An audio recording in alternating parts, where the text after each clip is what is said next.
नमस्कार, जय हिंद प्यारे दोस्तों। आप सभी का स्वागत है आपके बहुत ही शानदार से साथियों एग्जामपुर प्लेटफॉर्म पर। तो कैसे हैं आप सभी लोग? मेरी आवाज और वीडियो आप तक पहुंच रही होगी। तो हो चुकी है पीर पर्वत सी पिघलनी चाहिए, फिर हिमालय से कोई गंगा निकलनी चाहिए, और आग मेरे सीने में ना सही आपके सीने में ही सही, लगी हो ये आग तो बस ये आग लगनी चाहिए। प्यारे विद्यार्थियों, जैसा कि आपको पता है आपका साथियों होमगार्ड का फॉर्म जो है वो मुझे लगता है भर चुका होगा, और भरने के साथ साथ आप सभी की तैयारी भी बहुत शानदार सी चल रही होगी। तो अब इस शानदार सी तैयारी में साथियों मैं रोज 10 बजे लाता था आपके लिए क्लास, लेकिन आज आपकी मैं 9 बजे लेकर आ गया हूं, क्योंकि विवेक सर जो है वो साथियों यूपीएसआई की क्लास ले रहे हैं, और आपको मैं अब ये क्लास जो आज की 9 बजे वाली है वो पढ़ाऊंगा।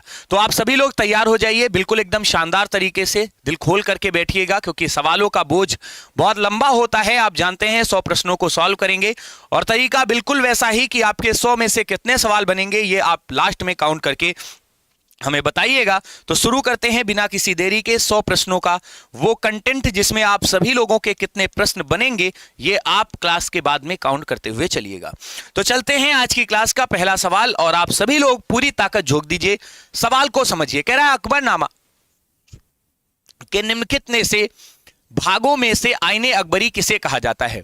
आप सभी लोगों को याद रखना है जो अकबरनामा है इसका लेखक जो है वो कौन है? अबुल फजल है। लेखक कौन है सर? लेखक अबुल फजल है। ध्यान रखना, अबुल फजल जो है वो इसके लेखक हैं। अबुल फजल, अबुल फजल इसके लेखक हैं। साथियों ये जो ग्रंथ लिखा गया है ये फारसी भाषा में मूल रूप से साथियों लिखा गया है, तो इसे आप सभी लोग याद रखना। इस ग्रंथ को अकबरनामा को जब हम पढ़ते हैं तो इसके 3 भाग जो हैं वो आप सभी लोगों को पढ़ने होते हैं। पहले भाग में अकबर के वंश का उल्लेख किया गया है, जो पूछे उसके साथियों एक तरीके से वंशावली थी, सब कुछ बताया गया है। दूसरे में साथियों अकबर के विजय अभियान को बताया गया है कि अकबर ने कौन कौन से विजय अभियान किए हैं। और आईने अकबरी का सबसे महत्वपूर्ण हिस्सा तीसरा वाला जो है, जिसको हम सभी लोग अकबरनामा का तीसरा हिस्सा कहते हैं, वो है आईने ए अकबरी। तो आईने ए अकबरी जो है ये साथियों अकबरनामा का तीसरा हिस्सा है। तो आईने अकबरी, इसमें साथियों अकबर की प्रशासन के बारे में बताया गया है कि उसका प्रशासन कैसे चलता था। तो अगर कोई पूछे कौन सा भाग है तो साथियों इसमें तीसरा भाग कहा जाता है। याद रखना लेखक कौन है साथियों, ये सारी चीजें जो हैं वो एक तरीके से आपको क्लियर होंगी। अगला सवाल बताइए, निम्नलिखित में से किस सल्तनत के शासक ने प्रशासन में स्वयं घूसखोरी को प्रोत्साहित किया था? अर्थात ऐसा व्यक्ति जो 420 करता हो, अर्थात उसके समय नियम कानूनों की धज्जियां उड़ गई हो, सेना में नियम जो है वो साथियों सरल कर दिए गए हों, ऐसे सवाल पूछा जाता है। बताइए वो कौन सा शासक था जिसके समय सेना में नियम सरल कर दिए गए, अर्थात अपने प्रतिनिधि को भेजने की परंपरा चालू कर दी। प्रतिनिधि का मतलब असिस्टेंट भेजने की परंपरा, ध्यान रखना, भेजने की परंपरा जो है वो साथियों एक तरीके से चालू कर दी। तो इस प्रकार से साथियों ये काम सबसे ज्यादा फिरोज शाह तुगलक के समय किए गए थे। इसने साथियों वेतन के स्थान पर जागीरें बांटनी शुरू की। ध्यान रखना, वेतन के स्थान पर जागीर बांट दी। ध्यान रखना जागीर, जिससे इसका साम्राज्य जो है वो आगे चल करके धीरे धीरे कमजोर होता चला जाएगा। इसके बाद तीसरा सवाल बताइए, सूची 1 को सूची 2 से मिलान करना है। एक तरफ साथियों आपके शासक हैं, दूसरी तरफ आपके मंदिर दिए गए हैं। गुप्त राजवंश में बताइए, आप सभी लोग जानते हैं भारत के इतिहास में 275 एडी से लेकर 550 एडी तक हमें साथियों गुप्त वंश जो है वो देखने को मिलता है। भारत के इतिहास का बताइए स्वर्ण काल किसको कहा गया है? तो ये इतिहास का स्वर्ण काल कहा जाता है। अब आपसे पूछ रहा है बताइए स्वर्ण काल, तो आंसर इसी स्वर्ण काल में ही साथियों छुपा था। आप सभी लोगों को बताना था कि बताइए इनमें से स्वर्ण काल में ही आंसर जो है वो छुपा हुआ था। आपको बताना था गुप्त काल के जो मंदिर हैं वो देवगढ़ का साथियों दशावतार मंदिर है। देवगढ़ में दशावतार मंदिर जो है वो साथियों मिलेगा, तो यहाँ का दशावतार मंदिर आपको मिल जाएगा। फिर इसके बाद चंदेल वंश के जो राजा रहे उन्होंने साथियों खजुराहो मध्य प्रदेश में अपने मंदिर जो है वो बनवाए हैं, ये आप ध्यान रखना। चालुक्य वंश के राजा जो है ये साथियों वातापी, बादामी, गुजरात, कर्नाटक इत्यादि क्षेत्रों में आपको मिलेंगे। और पल्लव वंश के राजाओं ने महाबलीपुरम के रथ मंदिर बनवाए हैं। बताइए रथ मंदिर कहां पर पड़ते हैं? तो महाबलीपुरम में पड़ते हैं। तो 1 का चौथा होगा साथियों, बी का दूसरा, सी का तीसरा और डी का पहला। ये कुछ मंदिर हैं और उनके साथियों सवालों का मिलान है। अगला सवाल देखिए फटाफट, तो यहां पर आपका दूसरा ऑप्शन मैच कर लीजिए। बताइए भूदान आंदोलन का सर्वप्रथम प्रारंभ कहां से हुआ था? भूदान आंदोलन जो है ये साथियों भूमि को दान करने करने के लिए 1951 में प्रारंभ किया गया था। पूछेगा बताइए ये आंदोलन कब प्रारंभ हुआ, तो 1951 1951 में प्रारंभ हुआ था। भूदान आंदोलन में 1/6 भाग जो है, ध्यान रखना, ये भूमि दान में मांगी गई थी। भूमि दान में साथियों ध्यान रखना, मांगी गई ये भूमि जो है वो 1/6 थी। ये जमीन जो किसने मांगी थी, तो आप सभी लोग याद रखना, हमारे भारत के आचार्य विनोबा भावे ने इसको मांगा था। तो आचार्य विनोबा भावे जो हैं उन्होंने साथियों ध्यान रखना भूदान आंदोलन की शुरुआत की और किसानों से कहा कि मुझे अपना छठा बेटा मानकर 1/6 भाग जो है वो साथियों जमीन का दान कर दीजिए। ये साथियों आंदोलन वर्तमान के तेलंगाना राज्य, ध्यान रखना, वर्तमान में साथियों ध्यान रखना तेलंगाना राज्य के साथियों पोचमपल्ली गांव से शुरू किया गया था। तो पोचमपल्ली गांव से साथियों ध्यान रखना शुरू किया गया था। लेकिन आप सभी लोगों को पता है कि ये तेलंगाना जो है ये 2 जून 2014 को साथियों बनाया गया है। तो ये 2 जून 2014 को बना, 2014 में बना। इसके पहले तेलंगाना आंध्र प्रदेश का हिस्सा था, तो आप आंध्र प्रदेश लगा देंगे। भूदान आंदोलन आप सभी लोग याद रखना आचार्य विनोबा भावे ने शुरू किया था। बताइए गदर पार्टी की स्थापना इनमें से किस व्यक्ति ने की है। गदर पार्टी आप सभी लोगों को याद रखना है वर्ष 1913 में स्थापित की गई थी। यह पार्टी सैन फ्रांसिस्को यूएसए में बनाई गई थी। कहां पर, तो सैन फ्रांसिस्को यूएसए में साथियों बनाई गई, अमेरिका में बनाई गई थी। इस पार्टी का अगर आपसे कोई पूछे संस्थापक बताइए कौन था, तो इस पार्टी का संस्थापक आपको बताना है। 2 लोगों के नाम आते हैं। बताइए इस पार्टी का समाचार पत्र जो था वो कौन सा था। समाचार पत्र जो है ये साथियों आपसे पूछेगा। बताइए ये समाचार पत्र जो छापा गया था उसका पहला अंक पूछेगा। बताइए किस भाषा में छापा गया था, पहले अंक की भाषा पूछ देता है। तो आप सभी लोग इनके उत्तर देख लीजिए। सबसे पहले कह रहा है गदर पार्टी की स्थापना तो संयुक्त राज्य अमेरिका सैन फ्रांसिस्को यूएसए में हुई थी, ध्यान रखना। तो सबसे पहले गदर पार्टी की स्थापना कहां पर की गई थी, तो सर सैन फ्रांसिस्को यूएसए में। इसका जो संस्थापक था वो लाला हरदयाल को माना जाता है। तो सबसे पहले लाला हरदयाल को आप सभी लोग लगा लेंगे। दूसरे नंबर पर साथियों सोहन सिंह भाखना को लगाएंगे। सोहन सिंह भाखना जो है वो इसी पार्टी से जुड़े थे, ध्यान रखना। इस पार्टी का समाचार पत्र जो था वो साथियों गदर था और गदर का पहला अंक जो छापा गया वो उर्दू भाषा में छापा गया, ध्यान रखना। उर्दू ये पाकिस्तान की साथियों ध्यान रखना एक तरीके से ऑफिशियल भाषा है, राजभाषा के रूप में प्रयोग की जाती है। साथियों इसको आप नोट कर लेना। अगला सवाल बताइए 6ठे नंबर का। एक तरफ साथियों व्यक्ति हैं, दूसरी तरफ उनको फांसी की सजा या उन पर अपराध सिद्ध हुआ है। बताइए किस कारण से। भगत सिंह आप जानते हैं इन्होंने साथियों सैंडर्स की हत्या की थी। सैंडर्स की हत्या बताइए कब की थी, तो सैंडर्स की हत्या जो है ये 1928 में भगत सिंह ने की थी, ये सभी को पता है। खुदीराम बोस ने साथियों आप सभी को पता होगा सबसे कम उम्र में फांसी की सजा पाए हैं। तो सबसे कम उम्र में साथियों ध्यान रखना इनको फांसी की सजा मिली है, सबसे कम उम्र में फांसी की सजा मिली है। खुदीराम बोस जो हैं इन्होंने साथियों करजन वायली की गाड़ी के ऊपर एक तरीके से बम फेंकने का प्रयास जो है वो साथियों किया था। तो ये आप सभी लोग याद रखना, इनका नाम आप सभी लोग जानते हैं। वैसे साथियों इनका प्रस्ताव जो है खुदीराम बोस और इनके साथी जो थे वो आप सभी लोगों को याद रखना है किंग फोर्ट के ऊपर एक तरीके से हमला करने, इसकी हत्या करने के लिए 1908 में जाते हैं। इनको सबसे कम उम्र में फांसी की सजा जो है वो दी गई थी। मदन लाल ढींगरा जो है इन्होंने साथियों विदेश में करजन वायली जो कि लंदन में इंडिया हाउस का सलाहकार था, ध्यान रखना ये कौन था, तो इंडिया हाउस का सलाहकार था, इंडिया हाउस का सलाहकार था, ध्यान रखना सलाहकार, इसकी एक तरीके से हत्या कर दी थी। इसके बाद उधम सिंह ने साथियों डायर को मारने के लिए लंदन की यात्रा की थी और इसे साथियों इन्होंने 1940 में मार डाला था। तो मिला लीजिए भगत सिंह, सैंडर्स हत्या, खुदीराम बोस, किंग फोर्ड, यानी आपका ए का बी आप सभी लोगों को 2 ऑप्शन में मिल गया। फिर इसके बाद दूसरे का पहला इसमें है, यानी ए ऑप्शन ही आपका क्लियर होगा। हमारे भारत के इतिहास में पूछता है सबसे युवा व्यक्ति जिसको फांसी की सजा मिली वो कौन से, खुदीराम बोस थे, ये आप ध्यान रखना। तो यहां पर आपका साथियों उत्तर जो था वो साथियों आपका कौन सा हो जाएगा, तो ए ऑप्शन बिल्कुल क्लियर हो जाएगा। लगा लीजिएगा। अगला सवाल देखिए, कह रहा है बताइए निम्न तथ्यों में कौन सा पंचायती राज के अर्थ की सर्वोत्तम व्याख्या करता है। बहुत अच्छा सवाल है, आज की क्लास का मोस्ट इंपॉर्टेंट सवाल डाल लीजिएगा। आप सभी लोग पंचायती राज व्यवस्था को जो पढ़ते हैं तो हमने आपको समझाया था कि 73वां संशोधन जो है वो बताइए किससे जुड़ा हुआ है। तो 73वां संशोधन जिसे 1992 में किया गया था, या आप सभी लोग जानते हैं पंचायती राज व्यवस्थाओं को 29 विषय जो है वो दिए गए हैं कि भैया तुम गांव में एक तरीके से क्या करोगे, जो ग्राम का क्षेत्र है उसमें एक तरीके से विकास इत्यादि के कार्य को करोगे। तो ऐसे में साथियों पंचायतों को दो काम मिले, एक तो लोकतांत्रिक विकेंद्रीकरण अर्थात गांव में प्रधान इत्यादि जो हैं उनको क्या करेंगे साथियों और मजबूत करेंगे, और दूसरा समाज की जो योजनाएं हैं पंचायतों को और सक्रिय करेंगे। तो ये दोनों इनके काम है, ध्यान रखना। देखो प्रशासन विकेंद्रीकरण का मतलब जैसे आईएएस और पीसीएस हैं तो इनको थोड़ो ना गांव के प्रधान बांट देंगे, ये गलत हो गया। अधिक वित्तीय शक्तियों का उपयोग मतलब ये समझ लो कि राज्य का जो बजट है जैसे यूपी का जो बजट है क्या वो इनको दे दिया जाएगा, नहीं। तो ये याद रखना पहला और तीसरा जिसमें होगा वो आपका बिल्कुल सही होगा, यानी आपका चौथा ऑप्शन बिल्कुल करेक्ट है। बिना देरी किए हुए लगा दीजिए डी ऑप्शन बिल्कुल सही है। अगला सवाल देखिए, यानी यहां पर डी ऑप्शन सही है। क्वेश्चन नंबर 8, बताइए भारत में सुप्रीम कोर्ट जिसको उच्चतम न्यायालय कहते हैं इसका उद्घाटन इनमें से किस तिथि को किया गया था।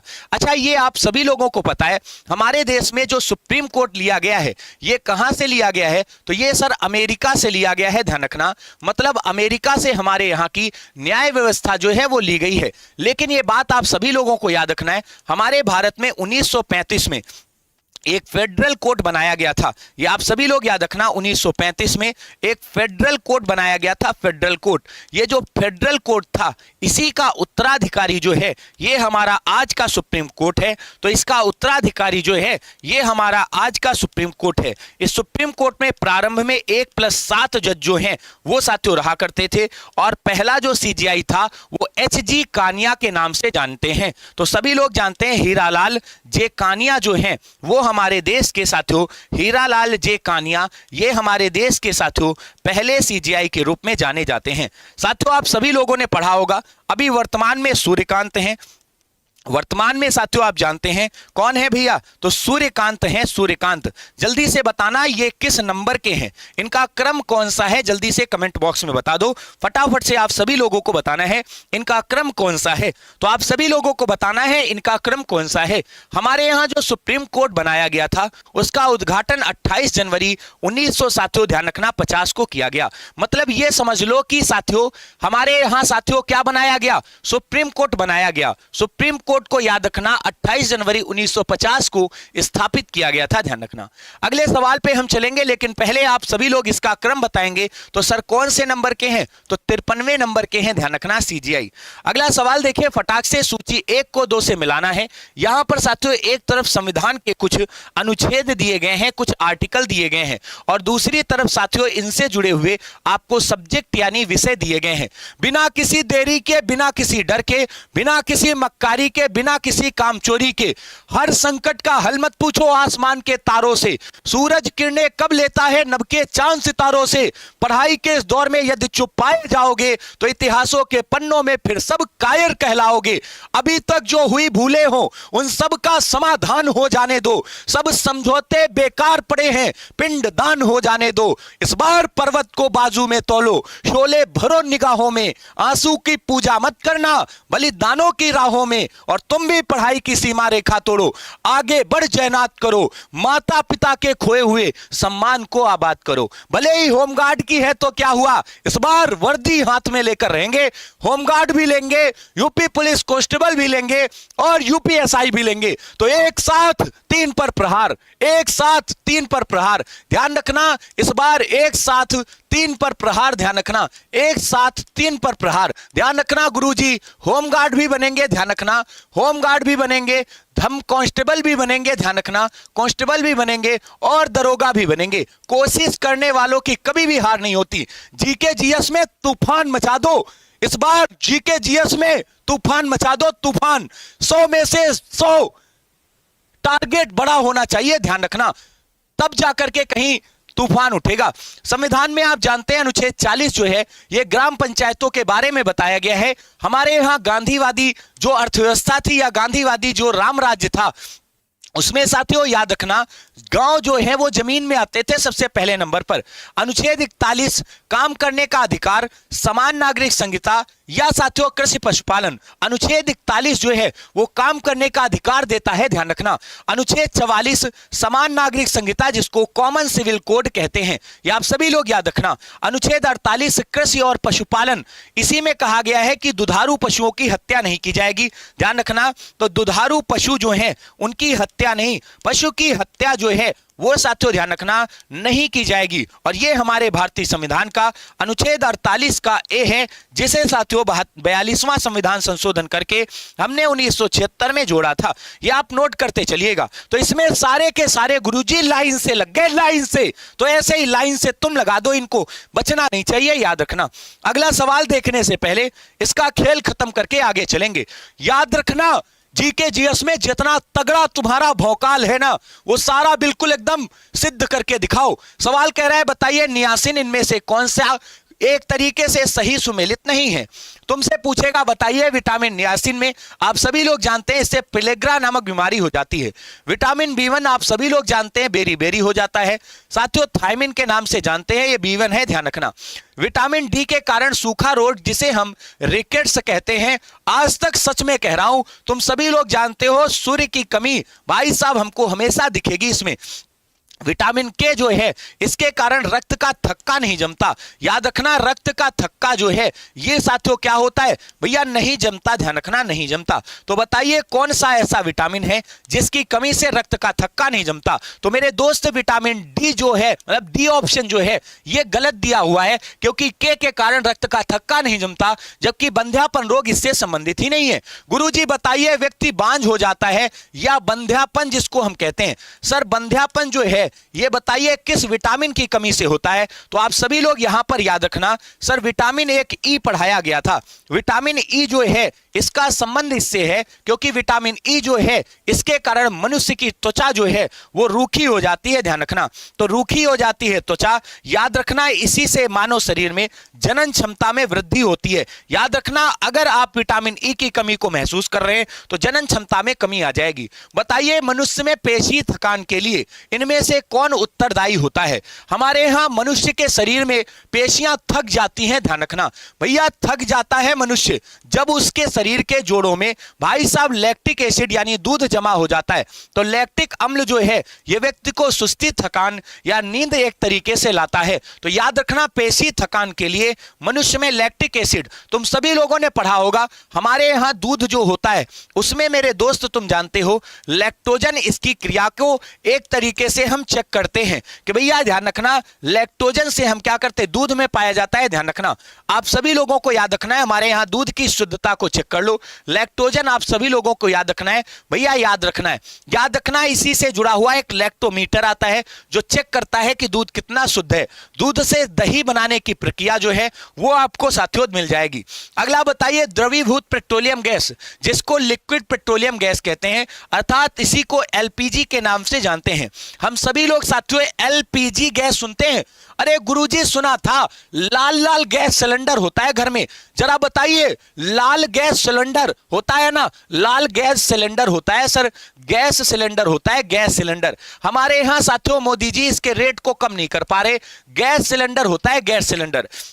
गैस सिलेंडर के लिए भारत में एक योजना चलाई गई थी, ध्यान रखना, योजना का नाम बता दो क्या है। साथियों गैस सिलेंडर में कौन सी गैस होती है, तो ब्यूटेन और प्रोपेन गैस होती हैं। तो प्रोपेन और ब्यूटेन गैस होती हैं, ध्यान रखना, मतलब सी ऑप्शन क्लियर होगा। एक सवाल और पूछा जाता है कि बताइए गैस सिलेंडर में वो कौन सी गैस होती है जिस कारण से गंध उत्पन्न होती है। साथियों यहां पर मरकैप्टन को लगा लेना, सर मैकैप्टन को लगा लेंगे, मरकैप्टन। ये जो मरकैप्टन होती है यही गैस सिलेंडर में गंध उत्पन्न करती है, ध्यान रखना, गंध। इसका मतलब जो एलपीजी है वो हमारे यहां साथियों गंध उत्पन्न करती है, मतलब याद रखेंगे, बिल्कुल क्लियर हो जाएगा। बताइए हमारे यहां गैस सिलेंडर की कौन सी योजना, तो सर उज्ज्वला योजना, ध्यान रखना, उज्ज्वला योजना पीछे पढ़ा रखा है, नोट कर लेना इसको। कह रहा है निम्नलिखित में से कौन माध्याह्न भोजन योजना को प्रारंभ एवं व्यवस्थित नहीं करता। मध्याह्न भोजन योजना का कार्यक्रम ये 2001 का है, ध्यान रखना, इसको आप नोट कर लेना। साथियों हमारे भारत में सबसे पहले 1995 में भोजन के लिए सरकार ने साथियों व्यवस्था की थी, लेकिन आगे चल करके भोजन की व्यवस्था को सरकार ने पीएम पोषण योजना में बदल दिया।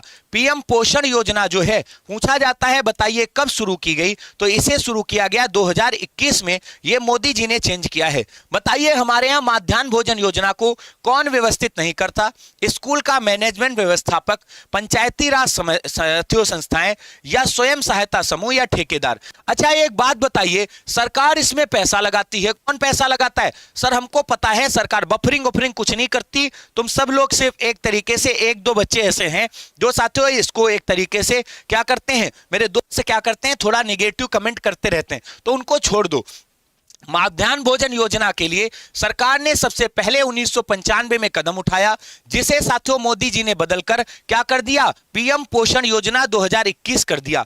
इस योजना के तहत स्कूल मैनेजमेंट, जानते हो स्कूल में भोजन मिलता है तुमको, कढ़ी चावल, इसके बाद साथियों पंचायती राज संस्थाएं ये सब सहयोग करती है, स्वयं सहायता समूह, लेकिन ठेकेदार ये प्राइवेट व्यक्ति है, इसका काम है सड़क बनवाने का, ध्यान रखना, ठेका लेने का, तो ये इसमें नहीं जाएगा। याद रखना घोर भ्रष्टाचार इसमें होता है भैया, बहुत भाई साहब कोटेदार साहब लोग क्या करते हैं, घोटाला इत्यादि करते रहते हैं।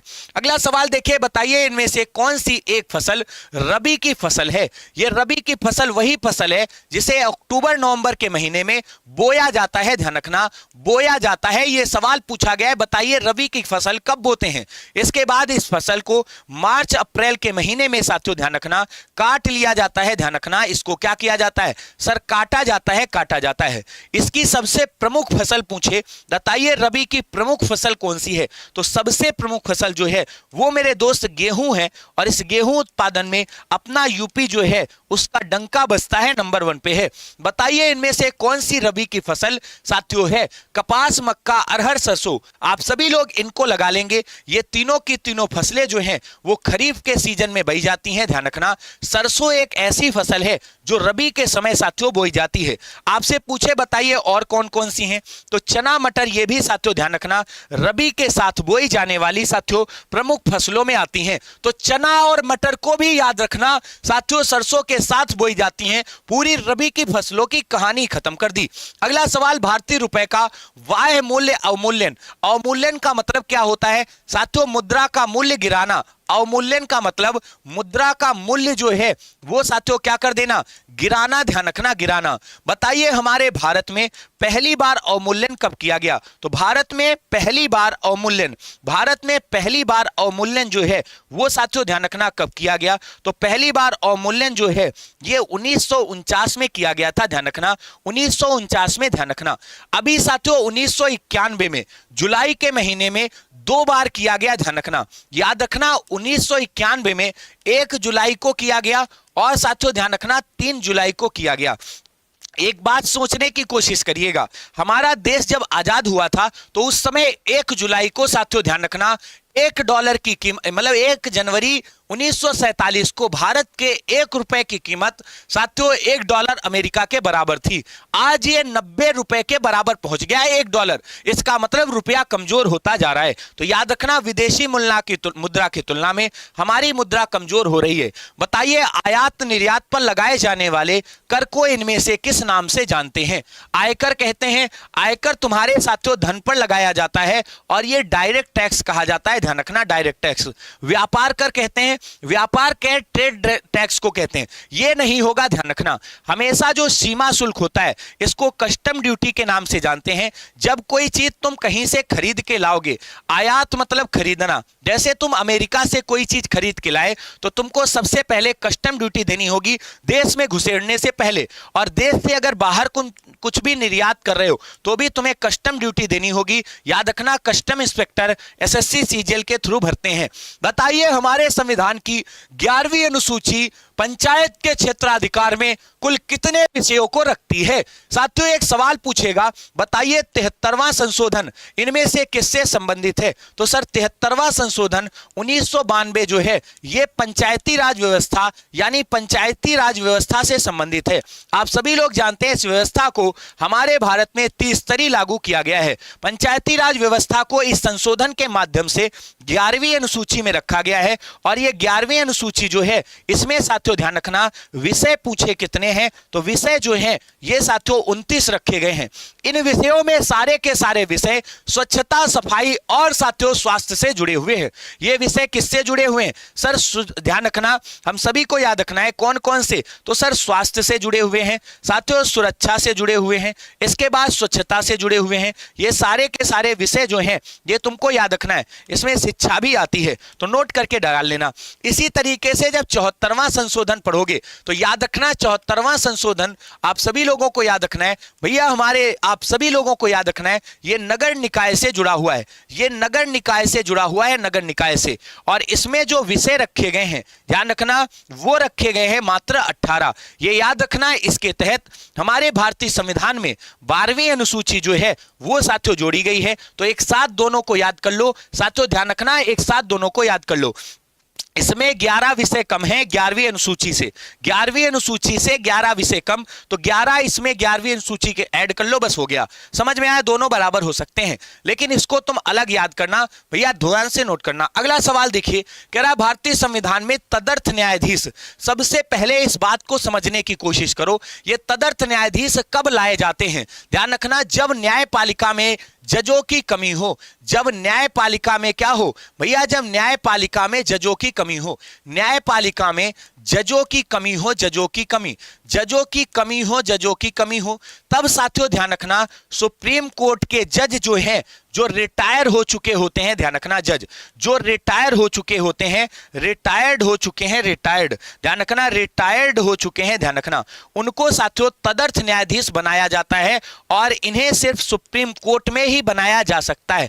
इन्हें साथियों केवल और केवल भारत के सुप्रीम कोर्ट में बना सकते हैं। तो बताइए तदर्थ न्यायाधीशों की नियुक्ति हमारे भारत के केवल सर्वोच्च न्यायालय में की जा सकती है और कहीं नहीं की जा सकती। अगर तुम धोखे से भी इसमें गड़बड़ कर गए कि नहीं सभी जगह, मुझे भी पता था तुम सब लगाओगे सभी जगह, और मुझे यह भी पता था कि तुम सभी लगाओगे, तो सभी जगह से साथियों खेल खत्म हो जाएगा। तो ये याद रखना इसमें केवल और केवल सर्वोच्च न्यायालय में होती है, ध्यान रखना। अगला सवाल देखिए 19 नंबर, केंद्र और राज्य के संबंध के लिए पीवी राजमन्नार आयोग जो है वो साथियों गठित किया गया था और एक समिति भी है जिसे 1969 में साथियों गठित किया गया था, गठन किया गया था। साथियों डीएमके के नेता थे, डीएमके जो पार्टी है ध्यान रखना, डीएमके ये एक पार्टी है साथियों, उसी से ये क्या थे जुड़े थे। केंद्र और राज्य के संबंधों पर एक तरीके से जांच करने के उद्देश्य से तमिलनाडु राज्य की साथियों ये पार्टी है, तो तमिलनाडु राज्य के ही राजमन्नार जो थे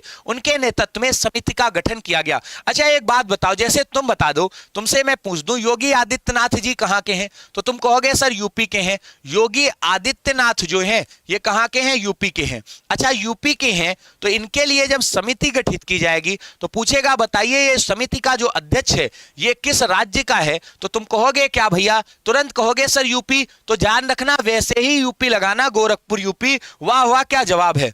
अगला सवाल देखिए 20 नंबर, बताइए समान कार्य के लिए समान वेतन का प्रावधान भारतीय संविधान में सुनिश्चित किया गया है, बताइए किस तरीके से। हमारे भारतीय संविधान को जब तुम पढ़ोगे तो उसमें एक अनुच्छेद 39 मिलेगा, बोलो 39 मिलेगा। सर एक अनुच्छेद हमको 40 भी मिलता है, वाह गुरुजी वाह, अनुच्छेद 40 भी मिला था। साथियों अनुच्छेद 39 में कहा गया कि समान कार्य के लिए समान वेतन, चाहे वो स्त्री हो, ध्यान रखना समान वेतन मिलेगा, समान वेतन, ध्यान रखना समान वेतन। तो इस वजह से साथियों समान कार्य समान वेतन का प्रावधान हमारे भारतीय संविधान में राज्य के नीति निर्देशक तत्वों में आता है, इसे आप लगा लेंगे क्योंकि अनुच्छेद साथियों 39 ये हमारे भारतीय संविधान के 36 से लेकर 51 तक के जो अनुच्छेद हैं उसी में आता है 39। ये हमारे भारतीय संविधान के भाग 4 में आते हैं, ध्यान रखना। इनको हमने आयरलैंड से ग्रहण किए हैं, तो आयरलैंड वाले हैं, ध्यान रखना ये आयरलैंड वाले हैं, ध्यान रखना। बोलो क्लियर है। अगला सवाल देखिए फटाक से, भारतीय संविधान का कौन सा अनुच्छेद भारत की विदेश नीति से संबंधित है? हमारे भारत में साथियों आर्टिकल 51 जो है ये विदेश नीति के बारे में बताता है। तो सर ये विदेश नीति नीति के बारे में बताता है। और याद रखना ये जो विदेश नीति है ये आदर्शवादी है। ध्यान रखना कैसी है, तो आदर्शवादी है, आदर्शवादी। आगे चलकर हमने अपने भारतीय संविधान के अनुच्छेद 51A में मौलिक कर्तव्यों को रख दिया। तुम खुद ही सोचकर बताओ, मौलिक कर्तव्य मतलब कर्तव्यों की बात, मतलब आदर्शवादी विचारधारा। इनको आप याद रखना 1976 में हमने जोड़ा है। ध्यान रखना 1976, तो ये आप नोट कर लेंगे। दिए गए अनुच्छेदों में बताइए कौन सा अनुच्छेद है जिसे हटा दिया गया है, तो अनुच्छेद 380 इसे अब लागू नहीं किया गया है, अब हटा दिया गया है। ध्यान रखना हटा दिया गया, हटा दिया गया। वैसे साथियों ये वित्तीय क्षेत्र से जुड़ा था। अनुच्छेद 312 इसमें अखिल भारतीय सेवाएं हैं। अखिल भारतीय सेवाएं जो हैं ये याद रखना भारतीय सेवाएं हैं। All India service, Akhil Bharatiya सेवाएं 3 हैं। ध्यान रखना, एक तो IAS है, दूसरी IPS है और तीसरी IRS है। ध्यान रखना IRS है। साथियों अनुच्छेद 7 में राष्ट्रपति शपथ कैसे लेगा उसके बारे में बताया गया है। आप सभी लोग जानते हैं हमारे यहाँ राष्ट्रपति को शपथ जो है वो सुप्रीम कोर्ट का जो CJI होता है वो दिलाता है, तो उसके बारे में विवरण जो है वो दिए गए हैं अनुच्छेद 60 में। कमर कस लो, अगला सवाल 22 नंबर। निम्नलिखित में से कौन सा रसायन कृत्रिम वर्षा कराता है? साथियों फिल्मों में देखा है भाई साहब, फिल्मों में देखा है, फिल्मों में साथियों तुमने सुना जरूर होगा कि भैया कौन से भाई साहब, जरा बताइए, थम के बरस, ए जरा सावन थम के बरस, मेरे महबूब आने वाले हैं। तुम सभी लोगों ने सुना होगा। ऐसे महबूब आने वाले गानों में आप सभी लोग जानते हैं हमारे यहाँ भाई साहब थम के बरसाया जाता है, और इस थम के बरसाने में आप सभी लोगों को पता है। बताइए इनमें से कौन सा साथियों एक तरीके से निकलता है? जल्दी से बताइए फटाफट, कौन सी एक तरीके से व्यवस्था होती है? जल्दी से, किसके कारण साथियों बरसात होती है? तो जल्दी से बताइए, आप सभी लोगों को याद रखना है। साथियों आप सभी को मैं बता दूं 1946 में वानगुड करके साथियों एक व्यक्ति थे, उन्होंने साथियों पहली बार इसका प्रयोग किया था। 1946 में वानगुड ने साथियों ध्यान रखना सिल्वर आयोडाइड का प्रयोग करके कृत्रिम वर्षा जो है वो कराई थी। बताइए कृत्रिम वर्षा किसके कारण साथियों कराई जाती है? सिल्वर आयोडाइड के कारण। चाइना इना इत्यादि बहुत सारे देश इसको कराते हैं, लेकिन भैया ये बहुत महंगी व्यवस्था है। ध्यान रखना महंगी है, हम इसको अब नहीं प्रयोग करते। हमारे यहाँ फिल्मों में भी साथियों वो पाइप चला देते थे, ऐसे छत पे खड़े होकर पाइप चला के शूटिंग करा देते थे। ये आप सभी लोग याद रखना। अगला सवाल देखिए फटाफट 23 नंबर। बताइए रेडियो तरंगों के विक्षेपण के लिए वायुमंडल की निम्नलिखित परतों में किसका उपयोग किया जाता है? भैया जिसमें आयनिक गुण होते हैं, आयन मंडल से किरणें टकराएंगी। हमारे यहां साथियों रेडियो तरंगे आयन मंडल में टकराएंगी और आयनिक गुणों के कारण वापस आ जाएंगी। ये आप सभी लोग याद रखना।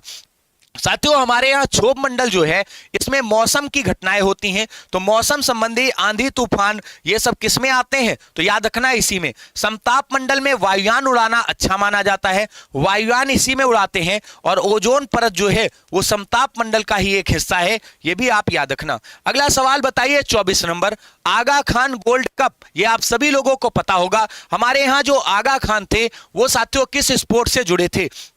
बैडमिंटन से, हॉकी से, फुटबॉल से या क्रिकेट से? रणजी ट्रॉफी क्रिकेट में दी जाती थी। आप सभी लोगों ने सुना होगा सर रणजी ट्रॉफी क्रिकेट में दी जाती थी। नारंग कप जो है वो साथियों बैडमिंटन में दिया जाता था।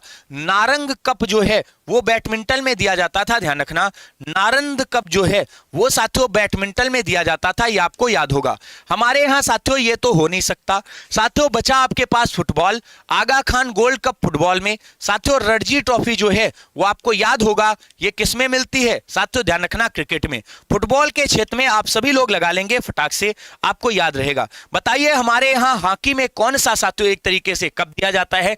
तो हॉकी में केवल आगा खान कप दिया जाता है। आगा खान कप जो है वो साथियों ध्यान रखना आगा खान कप जो है वो केवल दिया जाता है, लेकिन यहां गोल्ड दिया हुआ है। गोल्ड कप जो है फुटबॉल में दिया जाता है। सवाल को समझना, गोल्ड कप फुटबॉल में, लेकिन आगा खान कप जो है वो हॉकी में। गोल्ड कप की बात करें, गोल्ड भाई साहब फुटबॉल में, ये आप सभी लोग याद रखना। गोल्ड तो तुम सभी लोगों ने भाई साहब अच्छे से समझ रखा है। अगला सवाल बताइए इनमें से कौन सा साथियों सही सुमेलित नहीं है? गलत पूछ रहा है। अस्पृश्यता का उन्मूलन अर्थात छुआछूत का अंत किया जाएगा। सर हमारे यहाँ छुआछूत जो है उस अंत अनुच्छेद 17 बिल्कुल सही दिया गया है। गिरफ्तारी के विरुद्ध निरोध करने का संरक्षण अनुच्छेद 22 में दिया गया है, यह गलत है, यही वाला आपका आंसर हो जाएगा। धार्मिक स्वतंत्रता का अधिकार अनुच्छेद 25 में, इसी में साथियों सिख और बौद्ध धर्म, जैन धर्म इत्यादि की भी व्याख्या की गई है। तो याद रखना हिंदू धर्म में ये भी आते हैं साथियों, जैन धर्म और बौद्ध धर्म भी इसी में आते हैं, ये आप ध्यान रखना। अल्पसंख्यक के हितों का संरक्षण अनुच्छेद 29 और 30 में दिया गया है। तो ये सारे अनुच्छेद आपको याद रखने हैं। अगला सवाल 26 नंबर, संविधान के किस प्रावधान में कहा गया है कि विधि के प्राधिकार के बिना ना तो कोई कर लगाया जा सकता है और ना ही साथियों एकीकृत किया जा सकता है। हमारे भारतीय संविधान के अनुच्छेद 265 में यह कहा गया है ना तो कोई कर लगाया जाएगा और ना ही कोई कर हटाया जाएगा। संचित निधि जो हमारी होती है उससे साथियों जुड़े हुए प्रावधान इसमें आते हैं। अनुच्छेद साथियों 368 ये हमारे भारतीय संविधान में संशोधन से जुड़ा हुआ है, ध्यान रखना, और संशोधन की प्रक्रिया हमने दक्षिण अफ्रीका के संविधान से ले रखी है। तो ये सारे के सारे आर्टिकल आपको याद रहेंगे। अनुच्छेद 265 में कहा गया है ना तो कोई कर वसूलो और ना ही कोई कर नया लगाओ। अगला सवाल कह रहा है विधानसभा में किसी दल के निर्वाचित सदस्यों के दल बदल पर साथियों किसने प्रतिबंध लगाया है, उसका अनुच्छेद पूछ रहा है। हमारे यहां साथियों 52वां संशोधन किया गया था, यह 1985 में राजीव गांधी जी की सरकार में किया गया था। जब राजीव जी साथियों प्रधानमंत्री थे तो उन्होंने किया था और उन्होंने इसके लिए 10वीं अनुसूची को साथियों क्या किया था, साथियों जोड़ा था। तो 10वीं अनुसूची जो है यह दल बदल से जुड़ी हुई थी। लेकिन हमारे भारत में 1991 में साथियों हमने क्या किया, मतलब हमने 91वां संशोधन कराया। 91वां संशोधन जो है ये 2003 में कराया और इसका भी संबंध जो है वो दल बदल से है। ये जो 52वां था इसमें कहा गया था कि 1/3 सदस्य यदि पार्टी छोड़ते हैं तो दल बदल नहीं माना जाएगा, लेकिन इसमें कहा गया कि यदि 2/3 सदस्य पार्टी को छोड़ देंगे तो इसे विलय कहा जाएगा, ध्यान रखना। तो पार्टी छोड़ेंगे तो विलय। तो ये याद रखना ये 52वां संशोधन ही है जिसमें 10वीं अनुसूची को जोड़ा गया था, ध्यान रखना। अगर हम 42वें की बात करें तो यह लघु संविधान कहा जाता है और इसके तहत हमने साथियों 1976 में आप सभी को याद होगा समाजवाद, पंथ निरपेक्ष और अखंडता शब्द जोड़ा था। समाजवाद बताइए, पंथ निरपेक्ष शब्द पूछता है कब जोड़ा गया, पंथ निरपेक्ष और अखंडता जो शब्द है ये हमने कब जोड़ा, तो इसी समय 1976 में साथियों जोड़ा गया था। साथियों मोरारजी देसाई ने 1978 में 44वां संशोधन किया था और संपत्ति के अधिकार को कानूनी अधिकार में रख दिया। बताइए 28 नंबर, अंतर्राष्ट्रीय विकलांग दिवस इनमें से कब मनाया जाता है। 10 दिसंबर को आप जानते हैं अंतर्राष्ट्रीय मानवाधिकार दिवस साथियों हम सभी लोग प्रेम से मनाते हैं। कौन सा दिवस मनाते हैं, तो आप कहेंगे सर मानवाधिकार दिवस जो है वो मनाया जाता है। आपको याद होगा मानवाधिकार दिवस जो है ये आप सभी लोग नोट कर लेना, अंतर्राष्ट्रीय स्तर वाला है। अंतर्राष्ट्रीय मानवाधिकार दिवस जो है वो आप सभी लोग ध्यान रखना कब मनाते हैं सर, 10 दिसंबर को।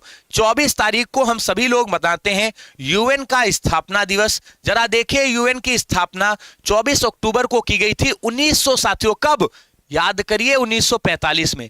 बताइए हमारे यहाँ पोलियो दिवस कब मनाया जाता है, तो पोलियो दिवस भी आपको याद रहेगा सर हम मनाते हैं 24 अक्टूबर को।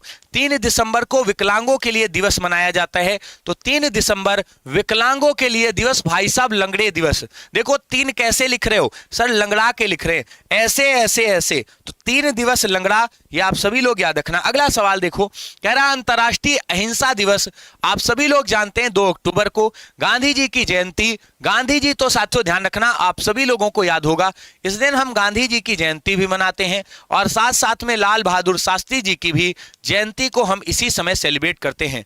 23 मार्च को आप जानते हैं भगत सिंह, सुखदेव और राजगुरु को फांसी दी गई थी। सुखदेव और राजगुरु को फांसी कब दी गई, तो राजगुरु को साथियों ध्यान रखना 1931 में फांसी।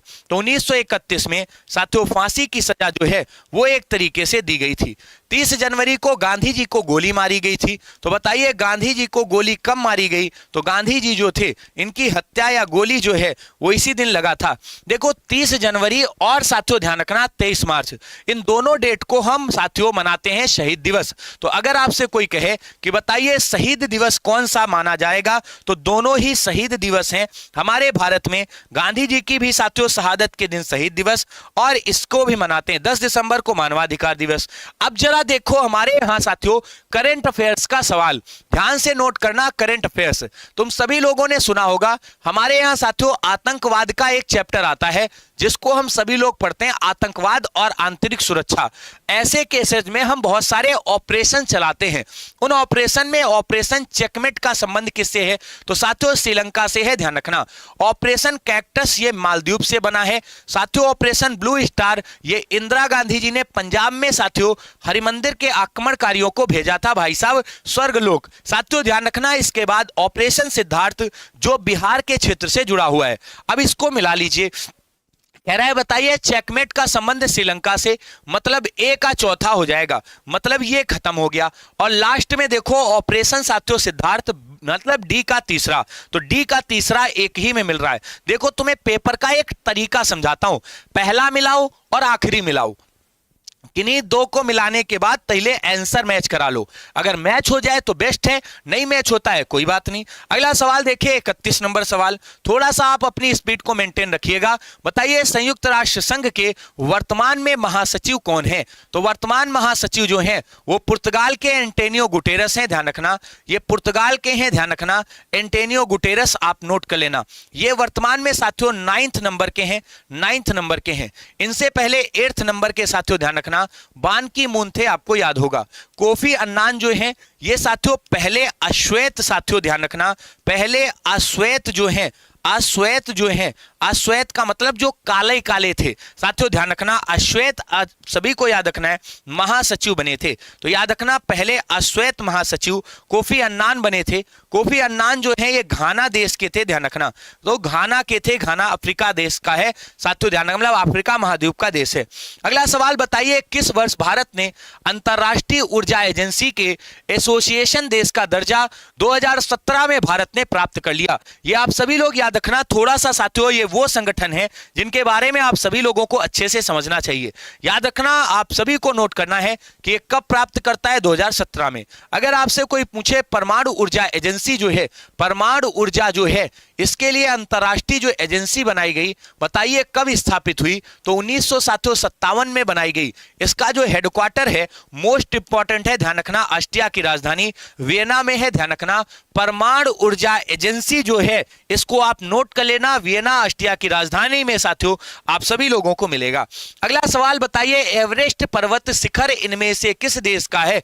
बहुत गलतियां होती हैं इस सवाल में। इस सवाल में गलती ये हो जाती है कि हम एवरेस्ट को मान लेते हैं भारत की है, जबकि ये गलत है। 8,800 साथियों 49 मीटर ऊंची एवरेस्ट जो है इसे दुनिया का सबसे ऊंचा स्थान कहा जाता है। तो दुनिया की ध्यान रखना, या दुनिया का सबसे ऊंचा स्थान, सबसे ऊंचा स्थान, सबसे ऊंचा स्थान, ऊंचा स्थान, ये साथियों ध्यान रखना हमारे भारत के पड़ोस नेपाल में पड़ती है। याद रखना कहां पर? तो नेपाल में। आपसे पूछेगा बताइए भारत की सबसे ऊंची, तो भारत में साथियों ध्यान रखना आपको गाडविन ऑस्टिन, जिसको हम K2 के नाम से जानते हैं, तो गाडविन ऑस्टिन जो है ये हमारे भारत की साथियों सबसे ऊंची चोटी कही जाती है, ये हमारे भारत की है, ये ध्यान रखना। अगला सवाल देखिए बताइए 34 नंबर, किस भारतीय नोट के पृष्ठभाग पर मंगलयान मिशन जो है उसका चित्र बनाया गया? तो ये आप ध्यान रखना, ये नोट हमारे भारत में 2000 का है, ध्यान रखना, जिसमें गहरा साथियों ध्यान रखना, आप सभी लोग क्या कहेंगे, गहरा गुलाबी रंग है। ये पेपर में आया सवाल है, गहरा गुलाबी रंग है, ध्यान रखना, गुलाबी रंग है। तो 2000 के नोट में आप सभी लोग याद रखेंगे। वैसे तुम जानते हो 2000 का नोट मई 2023 में सरकार ने क्या कर दिया भैया, प्रतिबंधित कर दिया। 19 मई की डेट थी, उसी से साथियों इसे प्रतिबंधित कर दिया गया। क्या कह दिया गया कि भैया इसको धीरे धीरे वापस घसीट लाओ, ये आप ध्यान रखना।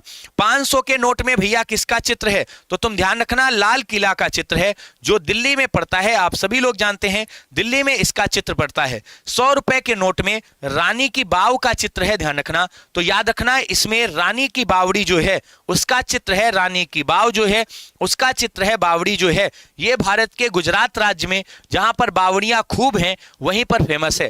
साथियों 200 के नोट में सांची का स्तंभ बना है, ये आप ध्यान रखना, तो सांची जो है ये साथियों आप ध्यान रखना उसका स्तंभ बना हुआ है।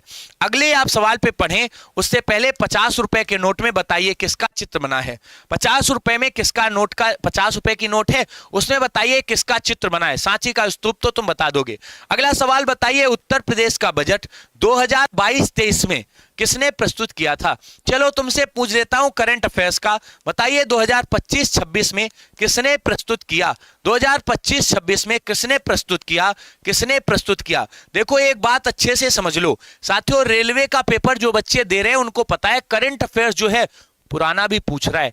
पिछली बार ऐसा हुआ था यूपी पुलिस के पेपर में, भैया याद रखना करंट अफेयर 3 साल पुराना 2021 का भी 24 में पूछा था, और यही वो वक्त है जो सीख लो। साथियों ध्यान रखना 2025-26 में भी हमारे सुरेश खन्ना वित्त मंत्री थे, और अभी उत्तर प्रदेश के साथियों ये वित्त मंत्री वर्तमान में भी हैं। बताइए यूपी का इस बार कुल बजट कितना था। तो यूपी के अगर हम बजट की ही बात कर रहे हैं तो लगभग 8 साथियों ध्यान रखना लाख करोड़ रुपए का था। ध्यान रखना 8 लाख करोड़ रुपए से भी साथियों अधिक का, रुपए से ध्यान रखना अधिक का। ये मोटा मोटा अंदाजा लगाकर बस पूछा जाता है, एग्जैक्ट कभी नहीं पूछा गया। पेपर उठाकर देखो, हमसे ज्यादा तुम नहीं जान पाओगे। साथियों 8 लाख करोड़ से अधिक का इस बार यूपी का बजट, ये आप सभी लोग नोट कर लेना। 36 नंबर, हाल ही में जापानी मस्तिष्क, ये एक ऐसा बुखार है जो मच्छर के काटने से होता है। साथियों इसे पहली बार जापान में देखा गया था, तो जापान में साथियों ध्यान रखना ये एक तरीके से फैला, इसी वजह से हम सभी लोग जापानी इन्फ्लुएंजाइटिस इसको बोलते हैं, मतलब जापानी मच्छर के कारण साथियों होता है। इससे आप सभी लोग जानते हैं हमारे उत्तर प्रदेश का कौन सा भाई साहब बस्ती, गोंडा, गोरखपुर या कानपुर नगर एक तरीके से कौन प्रभावित हुआ। तो हमारे यहाँ उत्तर प्रदेश में योगी आदित्यनाथ जी का जो क्षेत्र गोरखपुर रहा वो इससे प्रभावित रहा। या आप सभी लोग याद रखना ये उत्तर प्रदेश का गोरखपुर योगी जी का साथियों क्षेत्र है। गोरखपुर में आप सभी लोग याद रखना एक पत्रिका छपती है, तुम्हारे पेपर में भी आ चुकी है। बताइए कल्याण पत्रिका कहां से छपती है, यहीं से छपती है। बताइए हमारे यहाँ गीता प्रेस कहां पर है, तो याद रखना ये जो गीता प्रेस है जो कि साथियों आपने सुना भी होगा, ये गोरखपुर में पड़ती है, यहीं पर है। तो गीता प्रेस गोरखपुर में पड़ता है, ध्यान रखना, जहां से रामायण और साथियों ध्यान रखना महाभारत छपती है। वैसे तुमने मलेरिया पढ़ रखा है, बताइए किस मच्छर से होता है। तो मलेरिया जो है ये आप सभी लोगों को याद रखना है किससे होता है। सर हमको पता है ये मादा एनाफिलीज से होता है, मादा एनाफिलीज जो है उससे होता है, ध्यान रखना। और अगर तुमसे कह दें कि भैया डेंगू बता दो किससे होता है, तो डेंगू जो है ये एडीज मच्छर के काटने से होता है। खेल खत्म। अगला सवाल 37 नंबर, इनमें से कौन सा व्यक्ति ऐसा था जो काकोरी षड्यंत्र कांड में फांसी की सजा से बच निकला था। काकोरी षड्यंत्र कांड में फांसी की सजा से बच निकलने वालों में चंद्रशेखर आजाद एकमात्र व्यक्ति थे। साथियों ध्यान रखना दिसंबर 1927 में इन लोगों को फांसी दी गई थी। ध्यान रखना 4 लोगों को क्या किया गया था, 4 लोगों को साथियों ध्यान रखना फांसी की सजा जो है वो दी गई थी। काकोरी षड्यंत्र केस जो है ये 1925 का है, ध्यान रखना। इसमें 4 लोगों में सबसे पहला नाम राम प्रसाद बिस्मिल का आता है। राम प्रसाद बिस्मिल जो है इनको साथियों फांसी कहां पर दी गई थी, तो इनको गोरखपुर की सेंट्रल जेल जो थी वहीं पर फांसी दी गई थी उस समय गोरखपुर में। साथियों दूसरे नंबर पर आपको रोशन सिंह मिलेंगे। रोशन सिंह जो है इनको साथियों ध्यान रखना नैनी प्रयाग में यानी इलाहाबाद में फांसी दी गई थी। तीसरे नंबर पर साथियों आप सभी लोग नोट कर लेना अशफाक को फांसी कहां पर दी गई, तो अशफाक उल्लाह खान जो थे इनको याद रखना, अशफाक उल्लाह खान जो हैं इनको फांसी फैजाबाद की जेल में दी गई थी। फैजाबाद जो अब अयोध्या बन गया है। साथियों इसके बाद एक व्यक्ति थे राजेंद्र लाहिड़ी, जिनको हम सभी लोग याद करेंगे गोंडा की जेल में फांसी दी गई थी। तो याद रखना इनको गोंडा जेल में फांसी। अब पेपर में अगर किसी एक व्यक्ति की फांसी की सजा पूछ दे, यकीन मानो ऐसे पसीना पकड़ोगे, पेपर छूट जाए लेकिन तुम मत छूटना। इनके नाम को ध्यान रखना और फांसी की सजा भी तुम याद रखना। अगला सवाल बताइए भारत में जनसंख्या नीति की पहली बार घोषणा इंदिरा गांधी जी ने साथियों 1971 में की थी। बताइए कब की थी, तो 1971 में इंदिरा गांधी जी ने की थी। 1971 का वर्ष जो है साथियों ध्यान रखना इसे जनसंख्या विस्फोट का वर्ष भी कहते हैं। तो जनसंख्या विस्फोट का वर्ष भी कहते हैं, जनसंख्या विस्फोट। इस साल इतनी तेजी से साथियों जनसंख्या बढ़ी थी कि आप सोच भी नहीं सकते। बताइए हमारे यहाँ साथियों जनसंख्या में निगेटिव वृद्धि दर कब हुई, तो जनसंख्या के लिए साथियों ध्यान रखना नकारात्मक कौन सा वर्ष रहा, तो नकारात्मक साथियों ध्यान रखना 1991 वाली रही, ध्यान रखना। अगला सवाल देखिए फटाक से 38 के बाद 39। बताइए अवधि बोली के लिए इनमें से कौन प्रसिद्ध रहे? अवध के क्षेत्र अर्थात लखनऊ, इलाहाबाद इत्यादि में आप सभी लोग जानते हैं मलिक मोहम्मद जायसी ने एक ग्रंथ लिखा है पद्मावत। साथियों, पद्मावत की जो भाषा है वो अवधी है, ध्यान रखना, बहुत बार पूछी गई है।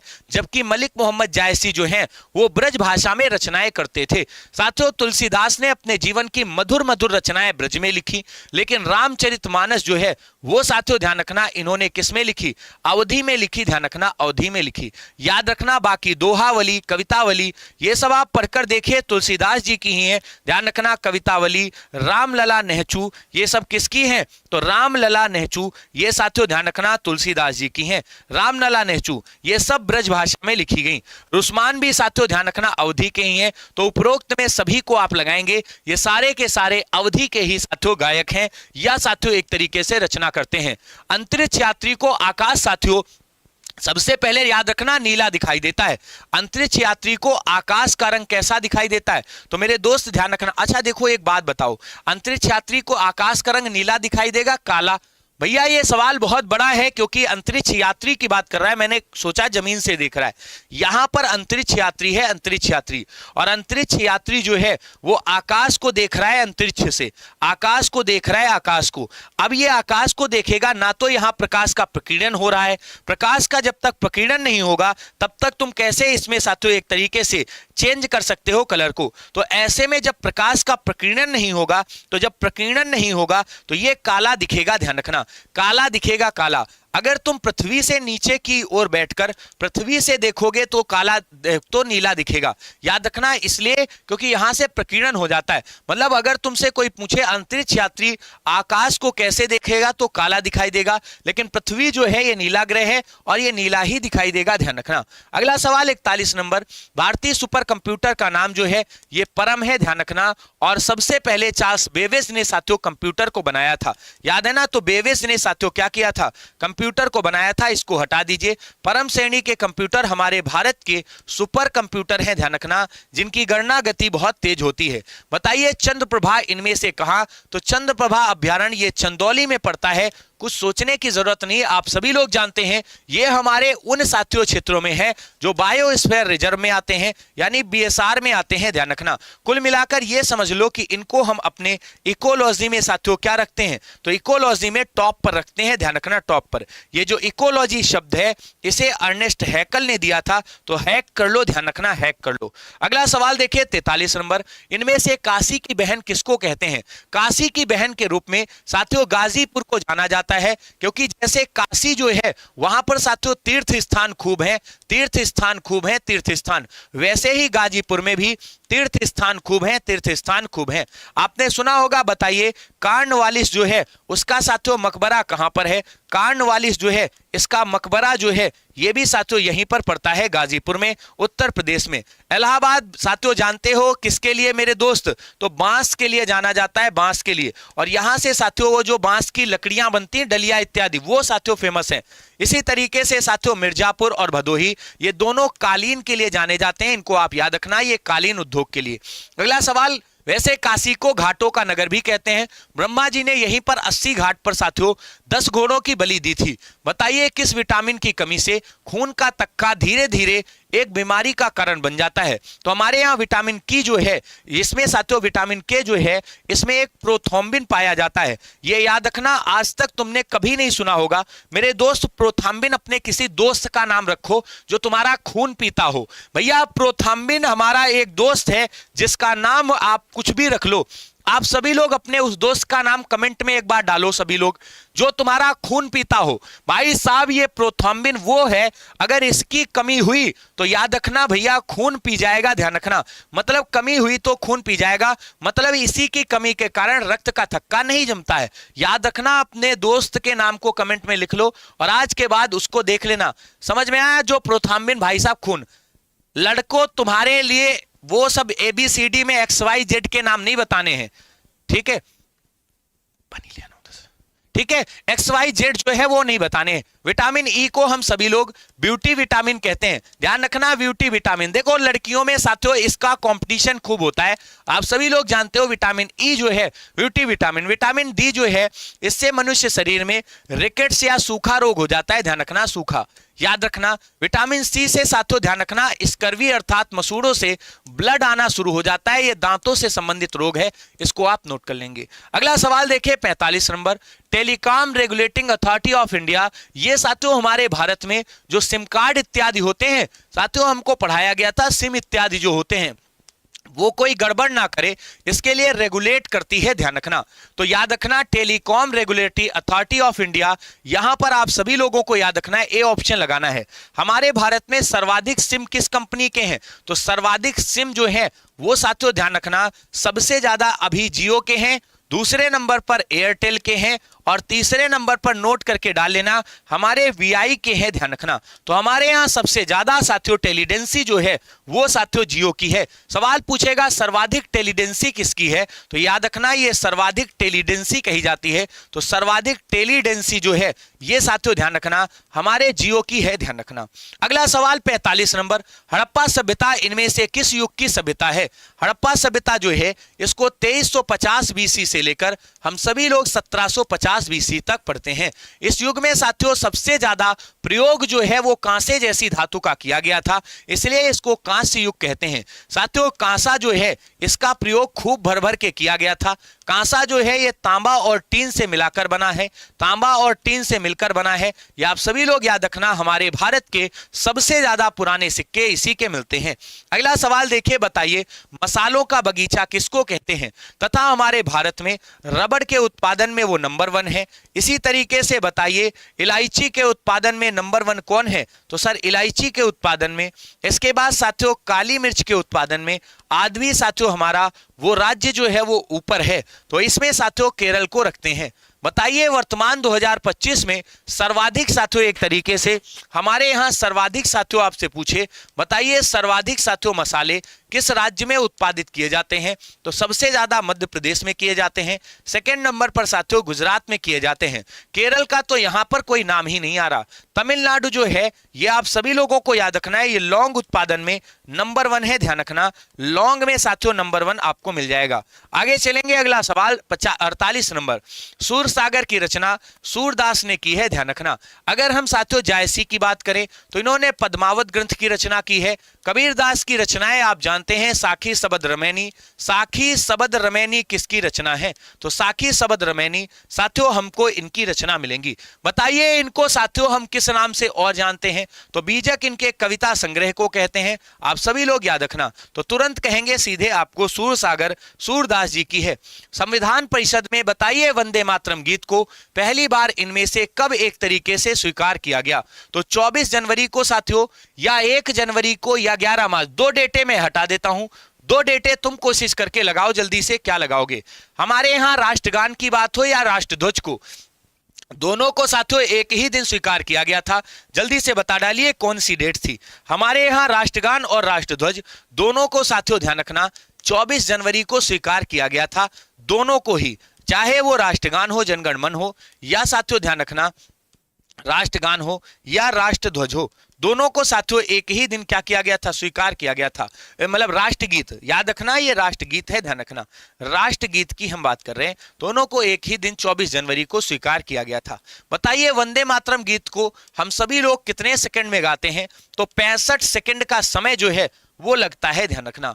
वंदे मातरम गीत का लेखक कौन है, तो लेखक का नाम याद रखना आप सभी लोगों ने पढ़ा होगा, बंकिम चंद्र चटर्जी हैं, ध्यान रखना बंकिम चंद्र चटर्जी हैं, जिन्होंने साथियों आनंद मठ नामक एक ग्रंथ लिखा है। इनकी बुक है साथियों ध्यान रखना, उसका नाम क्या है, तो आनंद मठ है, ध्यान रखना आनंद मठ, उसमें साथियों इसको दिया गया है। अगला सवाल देखिए, बताइए फटाक से 50 नंबर, इनमें से कंचन एक किसकी अच्छी प्रजाति कही जाती है, अंगूर की साथियों, आंवला की, आम की, अमरूद की। आप सभी लोग जानते हैं हमारे यहाँ भारत में सबसे ज्यादा अमरूद 18% के करीब, अकेले उत्तर प्रदेश में। आम उत्पादन में तो हम नंबर 1 नहीं है, आंवला उत्पादन में भी यूपी नंबर 1 है, और यूपी का साथियों प्रयागराज जो है, सॉरी यूपी का जो हमारा साथियों प्रतापगढ़ है वो एक तरीके से आंवला उत्पादन में क्या है, तो मेरे दोस्त नंबर 1 पे आता है। अगर तुमसे कह दे कि बताइए आंवला उत्पादन में हमारा साथियों कौन है नंबर 1, तो याद रखना यूपी है। कंचन जो है ये आंवला की प्रजाति है, आंवला जो है हमारे यहाँ प्रतापगढ़ में साथियों सर्वाधिक पाया जाता है, यूपी में। अगर कोई कहे भारत में पूरे बताइए नंबर 1 उत्पादन कौन करता है, तो नंबर 1 यूपी करता है। अगर अमरूद की बात करें तो ये भी यूपी नंबर 1। साथियों आम की बात करें तो यूपी, अंगूर की बात करें तो महाराष्ट्र। बताइए हमारे भारत में सबसे ज्यादा अंगूर उत्पादन कहां पर होता है, तो तुरंत कहेंगे सर हमने, साथियों ध्यान रखना, पहली बार पढ़ी हूं सर ये क्वेश्चन, बहुत ही शानदार, गजब। जो आंवला है इसमें सर्वाधिक विटामिन सी पाया जाता है, तो सर्वाधिक साथियों ध्यान रखना विटामिन सी जो है वो पाया जाता है, विटामिन सी। देखो हमारे यहाँ कुछ राजनेता हैं तो बहुत फेमस होते हैं, उनके साथियों किसके, तो विधानसभा क्षेत्र पूछ लेता है। तो ये जो आंवला का प्रतापगढ़ का क्षेत्र है ये राजा भैया का क्षेत्र है, ध्यान रखना, कुंडा सीट आप जानते हैं। तो ये रहे 50 सवाल। 50 सवाल करने के बाद हम तुमको एक जानकारी देते हैं, फिर अगले 50 सवाल। साथियों यूपी होमगार्ड की तैयारी करने वाले हर एक विद्यार्थी के पास हमारा ये अंतिम प्रयास बैच साथियों जरूर होना चाहिए। इस बैच की खूबियां जानोगे ना तो तुम भी रह नहीं पाओगे। इसमें साथियों हमारी फ्लो चार्ट में किताबें जो हैं वो पीडीएफ फॉर्म में एप्लीकेशन पर पूरी अपलोड की जा चुकी हैं, मतलब तुमको कंटेंट की जरूरत ही नहीं कहीं की। साथियों कंप्लीट थ्योरी बैच है, 600 घंटे से अधिक की लाइव क्लासेस तुमको अंतिम प्रयास बैच में मिल रही हैं, नोट्स मिल गए, बैच मिल गया, 6 से 7 घंटे रेगुलर क्लास चल रही है, 50 क्वेश्चन की daily exam oriented practice question जो एप्लीकेशन पर चलती है। टीचरों का ग्रुप है डाउट का, 1 दिसंबर से इसकी क्लासेस चालू हो गई। मात्र 99 रुपए का ये बैच है, आप सभी लोग इसे ले सकते हैं जल्दी से जल्दी। बताइए हमारे यहाँ आर्द्रता नमी जिसको हम कहते हैं वो इनमें से किससे नापते हैं, तो आप तुरंत कहेंगे सर इसको नापते हैं हम हाइग्रोमीटर से। ध्यान रखना किससे नापते हैं, आर्द्रता की बात कर रहा है तो हाइग्रोमीटर से। द्रवों का अगर घनत्व की बात करता तो द्रवों का घनत्व जो स्थान घेरते हैं वो हाइड्रोमीटर से। पोटेंशियोमीटर से क्या नापते हैं जरा बताना, लैक्टोमीटर से तो तुम जानते हो दूध की शुद्धता जो है, अभी पीछे पढ़ाया भी था दूध को कि कितना उसमें पानी मिला है कितना उसमें पानी नहीं मिला है, ये साथियों आप सभी लोग लैक्टोमीटर से नापते हो। साथियों अगर आपसे कोई पूछे कि बताइए पोटेंशियोमीटर से क्या नापते हैं, जो दो परिपथ के बीच की साथियों एक तरीके से विभवांतर होता है ना उसको नापते हैं, तो ये परिपथ होता है, इसके बीच का जो विभवांतर होता है उसको नापते हैं, मतलब इतना इंपॉर्टेंट नहीं है, ध्यान रखना विभवांतर जो है उसको नापते हैं, इसको हटा दो। अगला सवाल 51 के बाद 52 नंबर, जब किसी बोतल में पानी भरा जाता है, शानदार तरीके से समझना, एक बोतल है जैसे मान लो ये वाली, ठीक, पी लेते हैं थोड़ा फिर समझाते हैं बढ़िया से।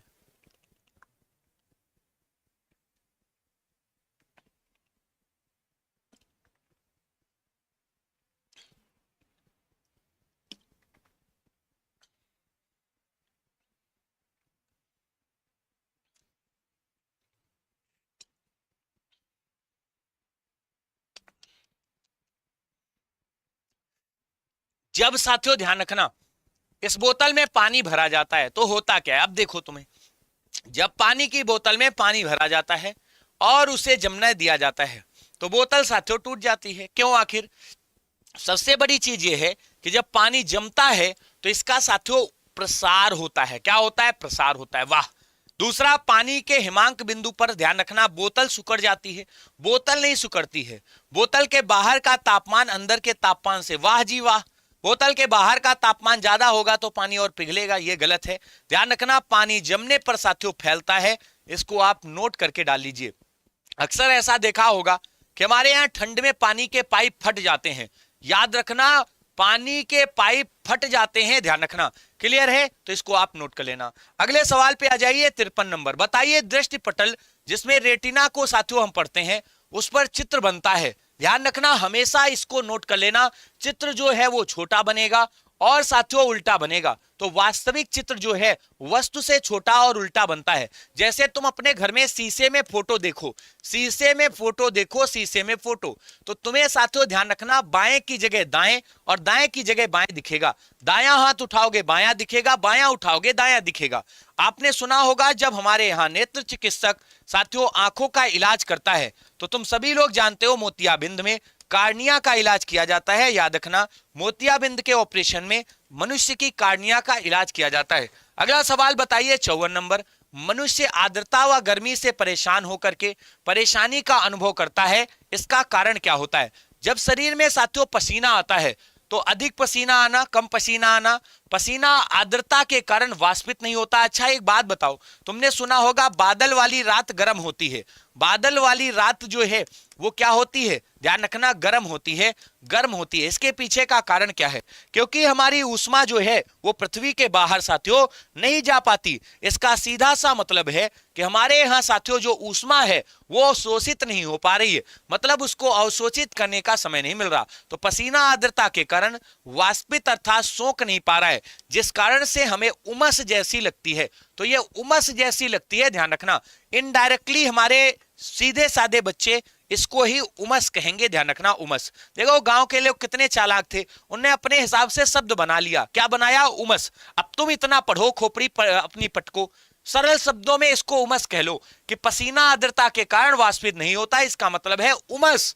अगर उमस होगी तो साथियों क्या होगा? एक तरीके से भाई साहब ध्यान रखना ऐसा होगा। पोलियो का टीका सबसे पहले इनमें से किसने तैयार किया था? तो साथियों आप सभी लोग बताइए। पाल एहरलिच ने, जोनास साल्क ने। साथियों आप तुरंत कहेंगे साल्क ने तैयार किया था। आप सभी को पता होगा एल्बर्ट सेविन जो है, इन्होंने साथियों आपको याद होगा वो ओरल ड्रॉप जो है वो बनाई थी, ओरल ड्रॉप। याद करो 2 बूंद जिंदगी के, ये इन्हीं के द्वारा दी गई थी, ध्यान रखना।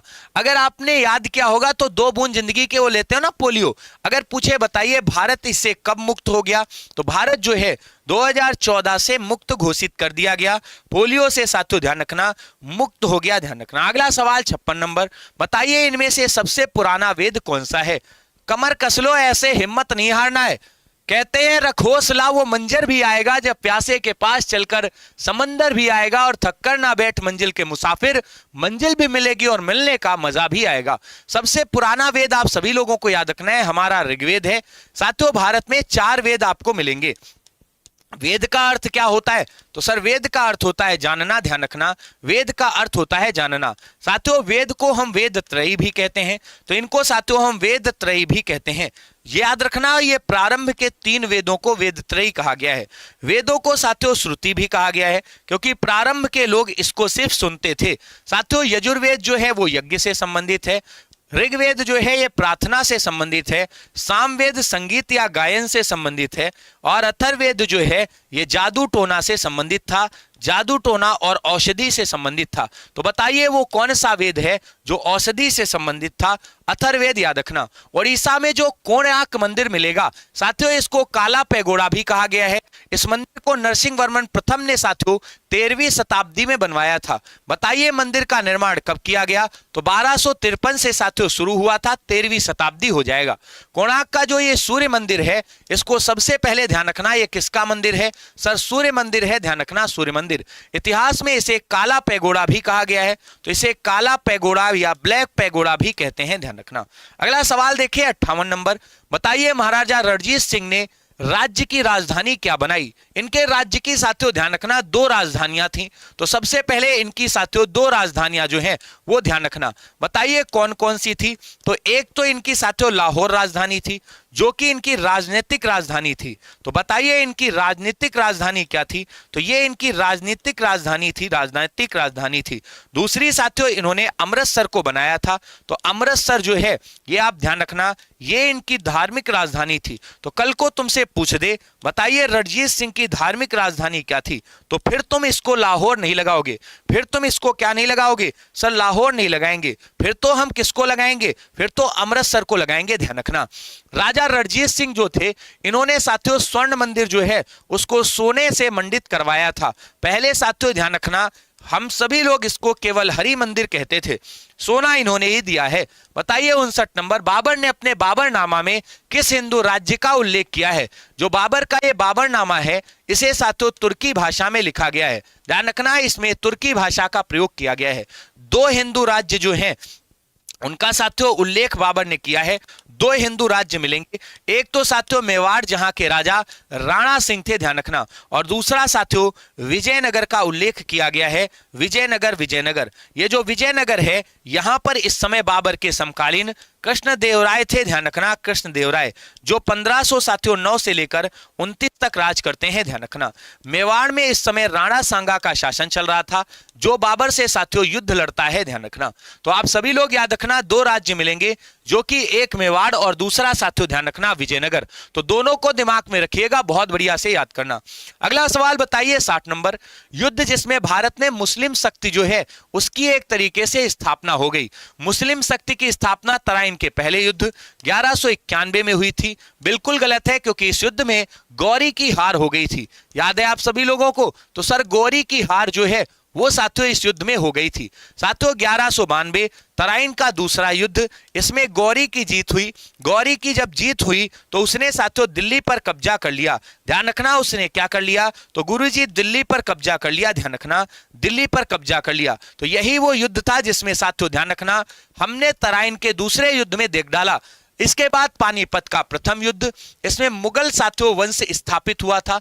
तो मुगल वंश की स्थापना जो है वो तराइन के पहले युद्ध में 1526 में हो गई थी।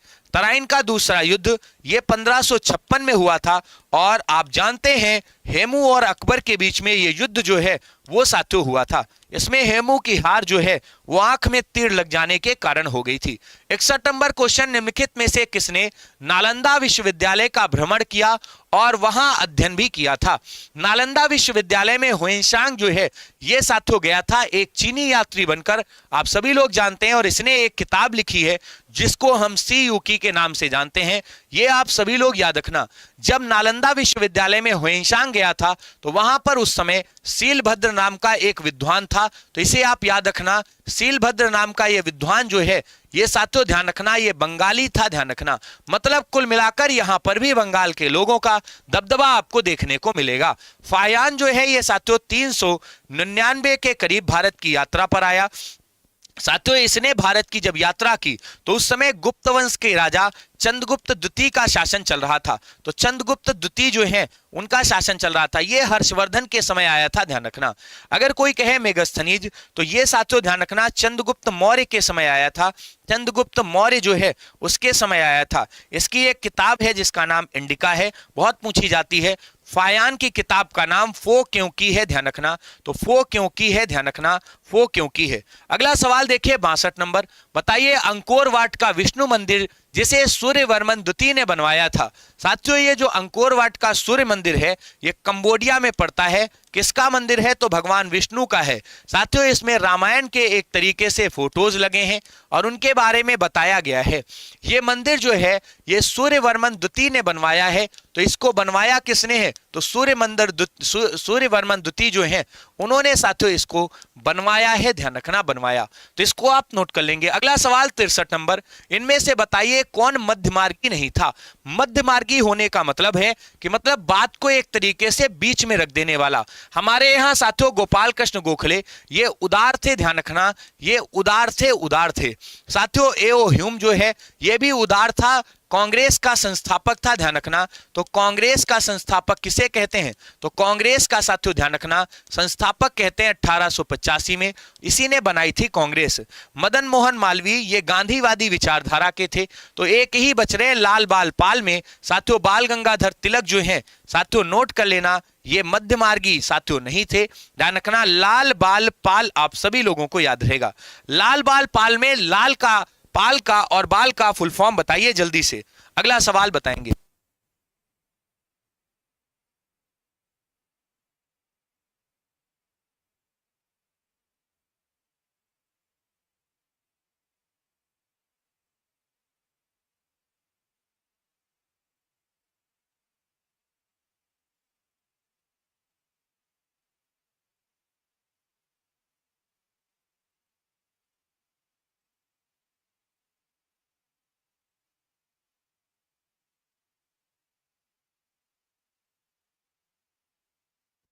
आ जाओ जल्दी से भाई, जल्दी से फटाफट से। तो आप जानते हो लाला लाजपत राय लाल, इसके बाद बाल गंगाधर तिलक बाल और पाल से विपिन चंद्र पाल। 64 नंबर, भारतीय राष्ट्रीय कांग्रेस के पहले मुस्लिम अध्यक्ष इनमें से कौन थे? हमारे भारतीय राष्ट्रीय कांग्रेस के जब तीसरा अधिवेशन चल रहा था, तीसरा अधिवेशन का मतलब थर्ड अधिवेशन, ये साथियों आप सभी लोग याद रखना 1887 में कहां पर आयोजित किया गया था? तो मद्रास में। इस अधिवेशन की अध्यक्षता जो है वो बदरुद्दीन तैयब जी ने किया था। बदरुद्दीन तैयब जी एक पहले ही मुस्लिम के रूप में हम जानते हैं। ये कांग्रेस का तीसरा अधिवेशन था। बताइए कांग्रेस का पहला यूरोपीय अध्यक्ष कौन बना? पहला यूरोपीय अध्यक्ष कौन बना? पहला यूरोपीय अध्यक्ष, जिसको आप ये भी कह सकते हो पहला ब्रिटिश अध्यक्ष कौन बना? तो साथियों ध्यान रखना, जॉर्ज ह्यूले को बनाया गया, जॉर्ज ह्यूले को बनाया गया, जॉर्ज ह्यूले को। साथियों ये 1888 कांग्रेस का साथियों चौथा यानी फोर्थ अधिवेशन आपको मिल जाएगा। अगला सवाल देखिए 65 नंबर, बताइए इंकलाब जिंदाबाद का नारा किसने दिया था? ये इंकलाब जिंदाबाद का नारा साथियों ध्यान रखना, हमको अब सभी लोगों को ध्यान रखना है, इसको दिया था भगत सिंह ने। ध्यान रखना क्योंकि ये नारा है तो भगत सिंह, इसका लेखक जो है वो साथियों ध्यान रखना इकबाल को मानते हैं। इकबाल जो है उन्होंने इसे लिखा है, इकबाल ने साथियों इसको लिखा, लेकिन भगत सिंह ने इसे साथियों दिया है। याद रखना भगत सिंह का खुद का आप सभी लोग जानते हैं एक संगठन था जिसको हम सभी लोग नौजवान सभा कहते हैं। बताइए नौजवान सभा जो है उसकी स्थापना कब की गई? तो 1926 में इसे लाहौर में बनाया गया था। भगत सिंह जो है आगे चल करके साथियों ध्यान रखना 8 अप्रैल की डेट ये जरूर याद रखना, पेपर में पूछा जाता है। 1929 में इन्होंने साथियों सेंट्रल असेंबली में याद रखना बम फेंका था। तो असेंबली में साथियों ध्यान रखना बम कब फेंका? तो असेंबली में बम फेंका था और बहरों को सुनाने के लिए धमाके की जरूरत होती है, ऐसा इन्होंने कहा था। अगला सवाल बताइए 66 नंबर, सर्वोच्च न्यायालय ने एक बार में 3 तलाक प्रथा को आप सभी लोग जानते हैं 2019 में क्या कर दिया? प्रतिबंधित कर दिया। ध्यान रखना प्रतिबंधित कर दिया, प्रतिबंधित कर दिया। इसके लिए हमारे भारतीय संविधान के अनुच्छेद 44 में साथियों समान नागरिक संहिता यानी कॉमन सिविल कोड की व्यवस्था कर दी। यह सवाल बहुत चर्चित है और आप याद रखना मुस्लिम महिलाओं को साथियों ध्यान रखना अधिकार दे दिया गया। अब साथियों आपसे पूछेगा बताइए 3 तलाक प्रथा को क्या कर दिया गया? तो असंवैधानिक कर दिया गया। मतलब अब इसका उल्लेख संविधान में नहीं है। याद रखना अगर कोई व्यक्ति 3 तलाक को देता है करता है तो इसे साथियों कानूनी अपराध या असंवैधानिक माना जाएगा। अगर कोई करते हुए पकड़ा गया, फोन पे किया तलाक तलाक तलाक, तो भाई साहब पुलिस वालों की एक तरीके से जीप पहुंचेगी, टांग लाएगी तुमको। बताइए नोटबंदी के बाद में साथियों 2016 8 नवंबर की वो डेट कौन भूल सकता है? जरा देखिए 8 नवंबर की डेट 2016 जब मोदी जी ने कहा था प्यारे भाइयों और बहनों आप सभी लोग जानते हैं कि भैया 500 और 1000 के नोटों को उसी समय चलन से बाहर कर दिया गया था। पूछता है बताइए इन नोटों की संख्या कितने प्रतिशत के करीब थी? तो उन नोटों की संख्या बताइए कितने प्रतिशत थी? तो हमारे यहाँ साथियों अनुमान लगाया जाता था कम से कम काला धन 10-15-20% तो हो गई होगा, लेकिन 98.96%। इसका मतलब मात्र 1.04% नोट जो है वो वापस नहीं आए। ध्यान रखना नोट वापस नहीं आए, वापस नहीं आए। बाकी साथियों ध्यान रखना सारे के सारे नोट जो है वो वापस आ गए थे। ये आप नोट कर लीजिएगा, ये हमारे भारत की तीसरी नोटबंदी थी। ध्यान रखना ये तीसरी नोटबंदी थी, तीसरी नोटबंदी थी। ध्यान रखना अगर कोई पूछे इससे पहले तो 1978 में की गई थी, और अगर कोई पूछे इसके बाद में कब की गई तो अभी हमने पढ़ा था 19 मई को हम सभी लोग 2023 में देखे हैं। भैया 2000 का नोट जो है उसको भी क्या कर दिया गया? बंद कर दिया गया। तो ये हमारे देश की चौथी नोटबंदी। अगला बताइए 68 नंबर, भारत में मौलिक अधिकारों में संशोधन इनमें से कौन कर सकता है? मौलिक अधिकारों में भारतीय संविधान के अनुच्छेद 13 के अनुसार नकारात्मक परिवर्तन नहीं होगा। मतलब नकारात्मक परिवर्तन जो है वो एक तरीके से नहीं किया जा सकता। ध्यान रखना नहीं, लेकिन साथियों ध्यान रखना जब राज्य साथियों प्रगतिशील विचारधारा का हो और वो कानून बनाना चाहे तो याद रखना मौलिक अधिकारों में संशोधन केवल संसद कर सकती है।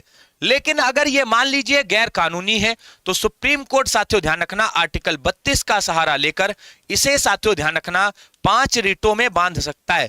5 रिटें आपको हमने पढ़ा रखा है, 4P+ साथियों U याद रखना आपने पढ़ा है सर। सबसे पहले हम प्रतिषेध को पढ़ते हैं, ध्यान रखना प्रतिषेध को पढ़ते हैं, फिर अधिकार परीक्षा को पढ़ते हैं, इसी में परमादेश आ जाती है। ध्यान रखना परमादेश आती है, और इसी में साथियों आपने पढ़ा था सर बंदी प्रत्यक्षीकरण आता है। तो प्रत्यक्षीकरण को याद करना, प्रत्यक्षीकरण को याद करना, और इसमें एक रिट जो है वो उत्प्रेषण की आती है। ध्यान रखना उत्प्रेषण की आती है। तो ये 5 रिटें सुप्रीम कोर्ट जारी करता है अनुच्छेद 32 के तहत, और अगर हाई कोर्ट जारी करेगा तो हाई कोर्ट 226 में साथियों ध्यान रखना जारी करेगा, आर्टिकल 226 में। ये अन्य मामलों में भी जारी करता है। 69 नंबर क्वेश्चन, मानव शरीर में हार्मोन लड़ो या साथियों एक तरीके से उड़ो किसे कहते हैं? साथियों ध्यान रखना इनमें से लड़ो या ये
बताना भाई आवाज आ रही है?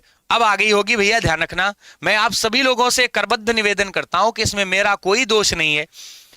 मैं आपसे पहले ही बता चुका हूं कि ये टेक्नोलॉजी है, ये मशीन है। इसमें अगर कोई भी साथियों इब्बट होता है तो मैं इसके लिए रिस्पॉन्सिबल नहीं हूं। थोड़ा सा आप सभी लोगों को इंतजार करना पड़ेगा, मुश्किल से 10 सेकंड। और जिसको 10 सेकंड भी नहीं लगता है उसको होमगार्ड की फिर शपथ कैसे मिलेगी? तो थोड़ा सा सब्र करिए। साथियों ध्यान रखना, आपने एड्रेनलिन को पढ़ रखा है। साथियों इंसुलिन हार्मोन आप जानते हैं। इंसुलिन तो वैसे भी तुमने पढ़ा है कि भैया जब हमारे मानव शरीर में शुगर इत्यादि की समस्या बढ़ती है तो उसके लिए इंसुलिन का प्रयोग किया जाता है। डायबिटीज के पेशेंट जो होते हैं उनमें साथियों ऐसा हो जाता है, मधुमेह बीमारी जो है वो उस व्यक्ति को हो जाती है जिसमें इंसुलिन की कमी होती है। मधुमेह जो है ये साथियों इंसुलिन के कमी के कारण। एस्ट्रोजन जो है ये मासिक धर्म चक्र जब महिलाओं के चलते हैं तो मासिक धर्म में साथियों ध्यान रखना इसका श्रावण होता है। अगला सवाल देखिए, ऑक्सीटोसिन तो बता ही दिया था। बताइए भारत ने पहली साथियों राष्ट्रीय समाचार agency the associated press of India 1947 थी। ध्यान रखना, अगर आपसे कोई पूछे बताइए कौन सी थी तो इसे आप नोट कर लेना। 1947 में साथियों इसको एक तरीके से ओपन किया गया था, the associated press of India, जो कि हमारे भारत की पहली समाचार एजेंसी थी। अगर कोई पूछ दे बताइए हमारे यहाँ का पहला हिंदी का समाचार पत्र कौन था, पहला हिंदी समाचार पत्र आप सभी लोग बताइए कौन सा था? तो याद रखना 30 मई को निकाला गया था 1826 में। हमारा उद्दंत मार्तंड था। ध्यान रखना, उद्दंत मार्तंड आपने सुना होगा, मार्तंड का नाम सुना होगा। ध्यान रखना, इसको हमने निकाला था। ध्यान रखना, पंडित जुगल किशोर शुक्ल जो थे उन्होंने साथियों निकाला था, जुगल किशोर शुक्ल ने निकाला था। साथियों ये वैसे समाचार पत्र कलकत्ता से छपता था। ध्यान रखना, कलकत्ता से। हमारे भारत का पहला समाचार पत्र 1780 में जेम्स ऑगस्टस हिक्की ने निकाला था। जेम्स ऑगस्टस हिक्की जो है उसका साथियों, ऑगस्टस हिक्की जो है उसका साथियों ये समाचार पत्र जिसे हम बंगाल गजट कहते थे ये अंग्रेजी में निकाला गया था। ध्यान रखना, बंगाल गजट ये इंग्लिश में निकाला गया था और ये हमारे भारत का पहला साथियों समाचार पत्र था। तो पूछे बताइए भारत का साथियों ध्यान रखना समाचार पत्र पहला कौन सा था? तो जेम्स ऑगस्टस हिक्की का बंगाल गजट। और हिंदी का साथियों 30 मई 1826, जिस दिन हम पत्रकारिता दिवस भी मनाते हैं। फ्यूजियामा इनमें से बताइए किस देश का है? तो तुरंत कहोगे सर जापान का है। इटली में तुम जाओगे तो तुमने सबने सुन रखा होगा। अच्छा तुम एक बात बताओ, जल्दी से बताओ, कोटोपैक्सी कहाँ का है? कोटोपैक्सी जो है ये इनमें से आपको बताना है कहाँ का है। कोटोपैक्सी जो है वो साथियों आपसे पूछेगा बताइए कहाँ का है। इटली में आओगे तो तुम्हें स्ट्रॉम्बेली मिलेगा। स्ट्रॉम्बेली जो है ये इटली में मिलेगा। फ्यूजियामा जो है ये जापान में। कोटोपैक्सी जो है ये साथियों यूएसए के एक प्रांत में मिलता है। तो इसे आप नोट कर लीजिएगा। इक्वाडोर में आपको मिलेगा, बिल्कुल सही बताया। साथियों ध्यान रखना इक्वाडोर जो है उसमें मिलता है। ध्यान रखना, क्लियर है? इक्वाडोर ये यूएसए के क्षेत्र में आता है। ध्यान रखना, अगर कोई पूछे स्ट्रॉम्बेली कहां पर है तो ये साथियों जागृत ज्वालामुखी अर्थात इससे निकल रहा है लावा। फ्यूजियामा जापान में है, ये आप सभी लोग नोट कर लेना। अगला सवाल 72 नंबर, चिपको आंदोलन 1973 आप सभी लोग जानते हैं हमारे उत्तराखंड से शुरू हुआ था। उत्तराखंड से साथियों सुंदर बहुगुणा जोशी इन्होंने शुरू किया था। बताइए किसने शुरू किया था? तो सुंदर बहुगुणा जोशी ने साथियों शुरू किया था। सुंदर बहुगुणा जोशी ने साथियों इसे शुरू किया था। ये वन कटाई को एक तरीके से रोकने के उद्देश्य से शुरू किया गया था। तो किससे साथियों? वनों को काटने से रोकने के लिए, उन्हें बचाने के लिए किया गया था। अगला 73 नंबर, बताइए सीएनजी जिसको हम कंप्रेस्ड नेचुरल गैस कहते हैं, आप सभी लोग याद रखना ये हमारे वाहन में साथियों प्रयोग की जाती है। आप जानते हैं कंप्रेस्ड नेचुरल गैस होती है, इसे आप ध्यान रखना। अगला सवाल 74 नंबर, अखिल भारतीय मजदूर संघ कांग्रेस का पहला अध्यक्ष इनमें से किसे बनाया गया था? साथियों ये संगठन जो है ये 1920 में स्थापित किया गया था और लाला लाजपत राय की अध्यक्षता में बनाया गया था। एक सवाल और पूछता है कि बताइए अखिल भारतीय किसान सभा की स्थापना कब की गई थी? ये तो मजदूर सभा थी। अखिल भारतीय किसान सभा अगर पूछे, अखिल भारतीय किसान सभा तुमसे पूछे, किसान सभा तुमसे पूछे तो अखिल भारतीय किसान सभा जो है इसका गठन 1936 में लखनऊ में किया गया था, लखनऊ में। और याद रखना इसे साथियों सहजानंद ने बनाया था। सहजानंद जो है उन्होंने साथियों बनाया था, सहजानंद ने साथियों बनाया था। लाला लाजपत जो है वो साथियों इससे जुड़े थे। जो ऊपर वाला संगठन है इसको आप नोट कर लेंगे। लाला लाजपत राय अखिल भारतीय साथियों मजदूर सभा जो है उससे एक तरीके से जुड़े थे, तो इसे आप सभी लोग नोट करेंगे। अखिल भारतीय साथियों ध्यान रखना, सभी लोगों को याद रहेगा। क्लियर है? आगे चलिए अगला सवाल बताइए, उत्तर प्रदेश शासन की आय का इनमें से सबसे बड़ा टैक्स कौन सा है? जमीन से प्राप्त मालगुजारी, याद रखना व्यापार वाला जो है वो सबसे बड़ा है, तो सामान्य व्यापार कर जो है वो सबसे ज्यादा है, ध्यान रखना। अगर तुमसे पूछ दे बताइए भारत में सबसे बड़ा कर कौन सा है, तो भारत में अगर देखें तो केंद्र सरकार के हम करों में सबसे बड़ा कर जो है वो आयकर आता है, ध्यान रखना। और दूसरे नंबर पर जीएसटी को रखा गया है। याद रखना धोखे से जीएसटी मत लगा देना कि भैया ज्यादा चर्चित है तो जीएसटी को लगा देंगे, जीएसटी लगाया तो खेल खत्म, ये आप ध्यान रखेंगे। अगला सवाल देखिए 76 नंबर, बताइए सुमित्रा नंदन पन्त को किस वर्ष हिंदी का ज्ञानपीठ पुरस्कार दिया गया था? हमारे यहाँ साथियों शंकर कुरूप जो हैं उनको इसे पहली बार दिया गया था, ध्यान रखना। शंकर कुरूप जो हैं ये मलयालम के साथियों लेखक थे, मलयालम के साथियों ध्यान रखना, मलयालम के साथियों क्या थे? लेखक थे। अभी हाल ही में 2025 में किसे दिया गया? तो 2025 में स्वामी साथियों याद रखिए रामभद्राचार्य जी को दिया गया। रामभद्राचार्य जी का नाम सुना है? रामभद्राचार्य जी महाराज जो साथियों चित्रकूट में रहते हैं, दोनों आंखों से अंधे हैं। आप सभी लोगों ने सुना होगा चित्रकूट में रहते हैं। स्वामी सहजानंद सरस्वती जी का स्वामी साथियों ध्यान रखना रामभद्राचार्य जी को 2025 में दिया गया। अगर आपसे कोई पूछे बताइए इस अवार्ड की शुरुआत कब की गई थी, तो 1965 में की गई थी, लेकिन साथियों ध्यान रखना 1968 के वर्ष में सुमित्रा नंदन पन्त को दिया गया था। अगर कोई पूछे बताइए पहला किसे दिया गया, तो इन्हीं को शंकर कुरूप को पहला दिया गया था मलयालम में। आप सभी लोग याद रखना 1965 इसे साथियों प्रारंभ किया गया था और उसी साल इनको दिया गया है। ध्यान रखना ज्ञानपीठ पुरस्कार जो है ये 2025 में साथियों स्वामी रामभद्राचार्य को मिला है। लोकसभा सचिवालय प्रत्यक्ष रूप से किसके देखरेख में काम करता है? तो साथियों गृह मंत्रालय, संसदीय कार्य मंत्री, राष्ट्र। अब देखो इस बात को समझने की कोशिश करो, ये लोकसभा का साथियों सचिवालय है, यहाँ पर अध्यक्ष, स्पीकर इत्यादि सारे के सारे अधिकारीगण जो हैं वो साथियों अवेलेबल रहते हैं। यहाँ का जो मेन काम होता है वो साथियों देखने का अध्यक्ष के पास पावर होती है, तो लोकसभा का अध्यक्ष जो है वो देखता है। जैसे अभी साथियों ओम बिरला जी जो है वो इसका कार्यभार जो है वो एक तरीके से देखेंगे। अगर कोई कहे कि बताइए लोकसभा का अध्यक्ष बताइए आप सभी लोग किस अनुच्छेद के तहत हम लोग सिलेक्ट करते हैं, तो 93 के तहत लोकसभा स्पीकर जो है उसका वर्णन है और इसी में प्रोटेम स्पीकर जो है उसका साथियों एक तरीके से वर्णन किया गया है। याद रखना ये जो लोकसभा का अध्यक्ष होता है इसके पद की कोई शपथ नहीं होती, तो नोट करके डाल लेना इसके पद की शपथ नहीं होती, ध्यान रखना शपथ नहीं होती। याद रखना सामान्य सदस्यों की तरह सांसद की शपथ लेता है। किस कालखंड में भारतीय काल के इतिहास का स्वर्णयुग कहा जाता है? तो गुप्त काल को कहते हैं, क्योंकि ये कला और संस्कृति को बहुत ज्यादा महत्व देते हैं, कला और संस्कृति को महत्व देते हैं। साथियों याद रखना एक सवाल पूछा जाता है कि बताइए वो कौन सा कालखंड था जिसमें वेदों को पुनर्स्थापित करने पर जोर दिया गया, संस्कृत की भाषा को महत्व मिला और हमारे भारत में साथियों फिर से एक बार वैसा ही वैदिक काल जैसा माहौल क्रिएट किया गया।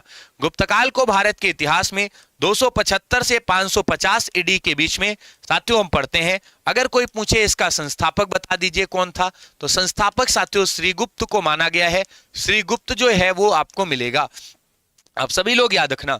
अगला सवाल 79 नंबर, इनमें से कौन सा आयु वर्ग समूह सर्व शिक्षा अभियान के तहत साथियों 2001 से जोड़ा जाता है? तो सर्व शिक्षा अभियान जो है ये 6 से 14 वर्ष तक के बच्चों को निःशुल्क और साथियों ध्यान रखना एक तरीके से भाई साहब ध्यान रखना निःशुल्क और कैसी भाई साहब याद रखना निःशुल्क शिक्षा जो है वो एक तरीके से निःशुल्क शिक्षा जो है वो एक तरीके से दी जाती है, निःशुल्क शिक्षा जो है वो दी जाती है। आपने पढ़ा होगा हमारे भारतीय संविधान का अनुच्छेद साथियों 21 का ए, जिसे हमने संशोधित करके जोड़ा है, या आप सभी लोगों को याद होगा 86वां संशोधन 2002 शिक्षा के क्षेत्र से है, जिसे हमने लागू 1 अप्रैल 2010 से किया था। तो निःशुल्क और विधिक शिक्षा जो है मतलब कानूनी आधार पर जो तय है। बताइए यात्रियों का राजकुमार किसे कहते हैं? आधुनिक शाक्य मुनि किसे कहा गया है? याद रखना आधुनिक शाक्य मुनि किसको कहते हैं? आधुनिक शाक्य मुनि किसे कहते हैं? और बताइए नीति का पंडित किसको कहा गया है? नीति का पंडित किसको कहते हैं? तो ये सारे नाम जो हैं ये साथियों ध्यान रखना ह्वेनसांग के हैं। ह्वेनसांग जो है ये हमारे भारत में साथियों 630 से लेकर 645 तक रहा है। इसने भारत की यात्रा हर्षवर्धन के समय की है, ये आप सभी लोग याद रखना। ह्वेनसांग जो है इसने 100 से ज्यादा देशों की यात्रा की, 100 प्लस देशों की साथियों ध्यान रखना यात्रा की, इसीलिए इसको विदेशी यात्रियों का राजकुमार कहा गया है। यह हमारे भारत में साथियों नालंदा विश्वविद्यालय की बहुत विधिवत साथियों व्याख्या करता है। 81 नंबर, इनमें से कौन सा जायद की फसल में नहीं आता? जायद की फसलें जो हैं इनमें साथियों ध्यान रखना ककड़ी, खीरा, खरबूजा इत्यादि आते हैं। ध्यान रखना खरबूजा जो है खरबूज आता है, इसमें तरबूज आता है। ध्यान रखना इसमें साथियों उड़द मूंग भी आ जाते हैं, तो उड़द मूंग जो है वो भी आ जाते हैं। इसमें आपको ककड़ी जो है वो फेमस है। इसके साथ जैसे कद्दू है, हरी सब्जियां कद्दू, लौकी, तरोई इत्यादि भी इसमें अब बोई जाती हैं। साथियों तरबूजा, ककड़ी, लोबिया, तिल जो है, अब यहां पर जरा देखना आपको तिल मिलेगा अलग से, तो ऐसा आपको खुद ही देखकर लग जाएगा कि सर तिल जो है वो इसमें नहीं आता, क्योंकि तिल जो है वो साथियों हमारे यहाँ खरीफ की फसलों में बोया जाता है। तो जब मक्का इत्यादि बोते हैं उसी समय साथियों मक्के के खेत में तिल इत्यादि जो है वो बो दिया जाता है। समझ में आया? तो ये आप सभी लोग मेहनत कर लो थोड़ी सी। 81 क्वेश्चन हो गए, 100 कराऊंगा और तुम्हारा आंसर भी चेक करूंगा कितने कितने किसके सही हुए। इसके बाद 82 नंबर आ जाइए। राज्यसभा किसके द्वारा भंग की जा सकती है? भैया आज तक मैंने तो नहीं पढ़ा, एक चीज जरूर हमने पढ़ा है, अनुच्छेद 789 में राज्यसभा के स्थगन के बारे में बताया गया है कि भैया राज्यसभा जो है उसको स्थगित किया जा सकता है। ध्यान रखना स्थगित, लेकिन राज्यसभा को कभी भंग नहीं कर सकते, क्योंकि ये एक स्थायी सदन है। ध्यान रखना स्थायी सदन है, स्थायी सदन है। ध्यान रखना अतः भंग नहीं होगी, अतः ध्यान रखना भंग नहीं, भंग नहीं, ध्यान रखना भंग नहीं होती। तो याद रखना इसको कोई भंग नहीं कर सकता। अगला सवाल देखिए, बताइए 82 के बाद 83 नंबर। इलाहाबाद के तट पर संगम के साथियों ध्यान रखना जिसको घाट को कहते हैं, वहां पर इनमें से कौन सा किला है? तो अकबर ने साथियों 4 किले बनवाए हैं। आप सभी लोगों को याद रखना है, इसके 4 किले पेपर में पूछे जाते हैं। एक तो इलाहाबाद वाला किला, ध्यान रखना इलाहाबाद किला। दूसरा साथियों आगरा का किला, ये दोनों यूपी में पड़ते हैं। इसके बाद अटक का किला इसी ने बनवाया, अटक का किला ये लाहौर में पड़ता है। ध्यान रखना। और इसके बाद कटक या उड़ीसा का किला जो है ये आप सभी लोग नोट कर लेना। तो अकबर के द्वारा 4 प्रमुख किले जो हैं वो बनवाए गए हैं। ध्यान रखना अकबर ने साथियों पंचमहल भी बनवाया फतेहपुर सीकरी में। बहुत पूछा जाता है, बताइए पंचमहल को किसने बनवाया? तो पंचमहल जो है ये साथियों ध्यान रखना सीकरी में पड़ता है, ये अकबर ने ही बनवाया है और इस पर बौद्ध धर्म का खूब प्रभाव पड़ता है, तो बौद्ध धर्म की प्रेरित रचना है। बताइए 84 नंबर। इंडिया शास्त्र नामक पुस्तक का लेखक इसमें कौन है?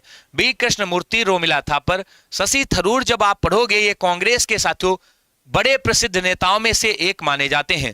कांग्रेस के प्रसिद्ध नेताओं में साथियों आपको शशि थरूर मिलेंगे। इन्होंने ही साथियों इसकी रचना जो है वो एक तरीके से की है। शशि थरूर जो है ये कांग्रेस के साथियों बड़े प्रसिद्ध नेता हैं। तो कांग्रेस साथियों नेता, कांग्रेस से साथियों सांसद और मंत्री भी रहे। साथियों ध्यान रखना इन्होंने सत्यार्थ और साथियों ध्यान रखना यथार्थ लिखा है। सत्यार्थ, माफी चाहूंगा, इसको सत्य और यथार्थ कहते हैं। तो इन्होंने साथियों एक किताब लिखा है सत्य और यथार्थ, आप सभी लोग याद रखना। पूछेगा बताइए बी कृष्णमूर्ति की कौन सी मूर्ति है? भैया याद रखना ये मूर्ति इनकी मतलब किताब किसकी है? तो ये आप सभी लोग सत्य और यथार्थ लिखेंगे, इन्हीं की किताब है। अच्छा, आपने रोमिला थापर जो कि एक बहुत ज्यादा देश के विपरीत जाकर के लिखने वाली लेखिकाओं में आती हैं, इन्होंने साथियों अर्ली इंडिया नामक एक किताब लिखी है, पेपर में खूब पूछी जाती है कि बताइए अर्ली इंडिया किसने लिखी है? तो याद रखना अर्ली इंडिया इनकी रोमिला थापर की साथियों किताब है, नोट करके डाल लेना। देखो किताबें जो है उनसे 2-3 सवाल तुम्हारे पेपर में पक्का पूछे जाएंगे, तो उसमें कमी मत छोड़ना, एकदम जबरदस्त मेहनत कर लेना। 85 नंबर क्वेश्चन, बताइए उप प्रधानमंत्री पद का सृजन। हमारे भारत में अब तक 7 ऐसे उप प्रधानमंत्रियों का उल्लेख मिला है, 7 हुए हैं, ध्यान रखना 7 हुए। अगर कोई पूछे पहले नंबर पर तो सरदार वल्लभ भाई पटेल हुए, और आपसे कोई पूछे अंत में कौन आया तो 2002 से लेकर 2004 के बीच में लाल कृष्ण आडवाणी जी आए थे। ध्यान रखना लाल कृष्ण आडवाणी जो हैं वो साथियों आए थे, इनका कहीं कोई उल्लेख नहीं है। ध्यान रखना कई बार ऐसा होता है संविधान के कुछ प्रावधानों से हटकर हम काम करते हैं, जब कोई जबरदस्ती हमारे ऊपर दबाव बनाता है तब। 44वें संविधान संशोधन में मोरारजी देसाई ने ऐसा कभी नहीं साथियों ध्यान रखना उल्लेख किया गया। 85वां संविधान संशोधन, इनके वर्ष लिख लेना साथियों 1978 में 44वां हुआ था। 85वां संविधान संशोधन जो है ये आप सभी लोग याद रखना, ये तो बहुत बाद में साथियों किया गया, मोरारजी के समय, उनके समय साथियों पीवी नरसिम्हा के समय। बताइए कंप्यूटर का दिमाग किसको कहते हैं? तो जो सीपीयू होता है इसको कंप्यूटर का दिमाग कहते हैं। याद रखना चार्ल्स बेबेज जो है इनका नाम यहां पर देखिए लिखा हुआ है, ये कंप्यूटर के जनक है, ध्यान रखना। तो अगर कोई पूछे बताइए कंप्यूटर जो है उसका जनक किसको कहते हैं, तो कंप्यूटर का जनक या फादर इन्हीं को कहते हैं। याद रखना अगर आपसे कोई पूछे मॉनिटर, तो ये मॉनिटर करता सीपीयू जो है वो कंप्यूटर का दिमाग है। याद रखना जितना अच्छा दिमाग उतना ही अच्छा चलेगा। विटामिन सी की कमी से बताइए इनमें से कौन सा रोग हो जाता है? विटामिन सी जो है इसको एस्कॉर्बिक एसिड कहते हैं। तो बताइए एस्कॉर्बिक एसिड के नाम से कौन सा चर्चित है? तो विटामिन सी चर्चित है। इसकी कमी से मसूड़ों से खून आना, याद रखना मसूड़ों से खून आना, मसूड़ों से साथियों ध्यान रखना, आप सभी लोग नोट कर लेना, खून ये आप जानते हैं विटामिन सी के कारण होता है। देखो तपेदिक कालरा ये बुखार के लक्षण है। साथियों गठिया लैक्टिक एसिड जब साथियों जम जाता है घुटनों के साथियों एक तरीके से रोग में आता है। बताइए कार्बन की मात्रा सबसे ज्यादा किसमें होती है? जाते हो याद रखना पिटवा लोहा में ढलवा लोहा। जैसे तुम ढलवा लोहा लिखोगे ध्यान रखना तुम्हारे सामने ढलने की स्थिति में होता है, अर्थात ये ध्यान रखना इसी में सबसे ज्यादा कार्बन की मात्रा पाई जाती है।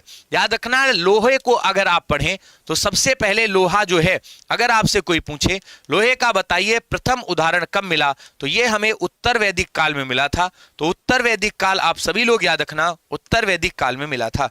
अगर लोहे के उत्पादन की बात करें तो उड़ीसा की खाने भाई साहब भर भर के लोहा उत्पादन होता है, याद रखना।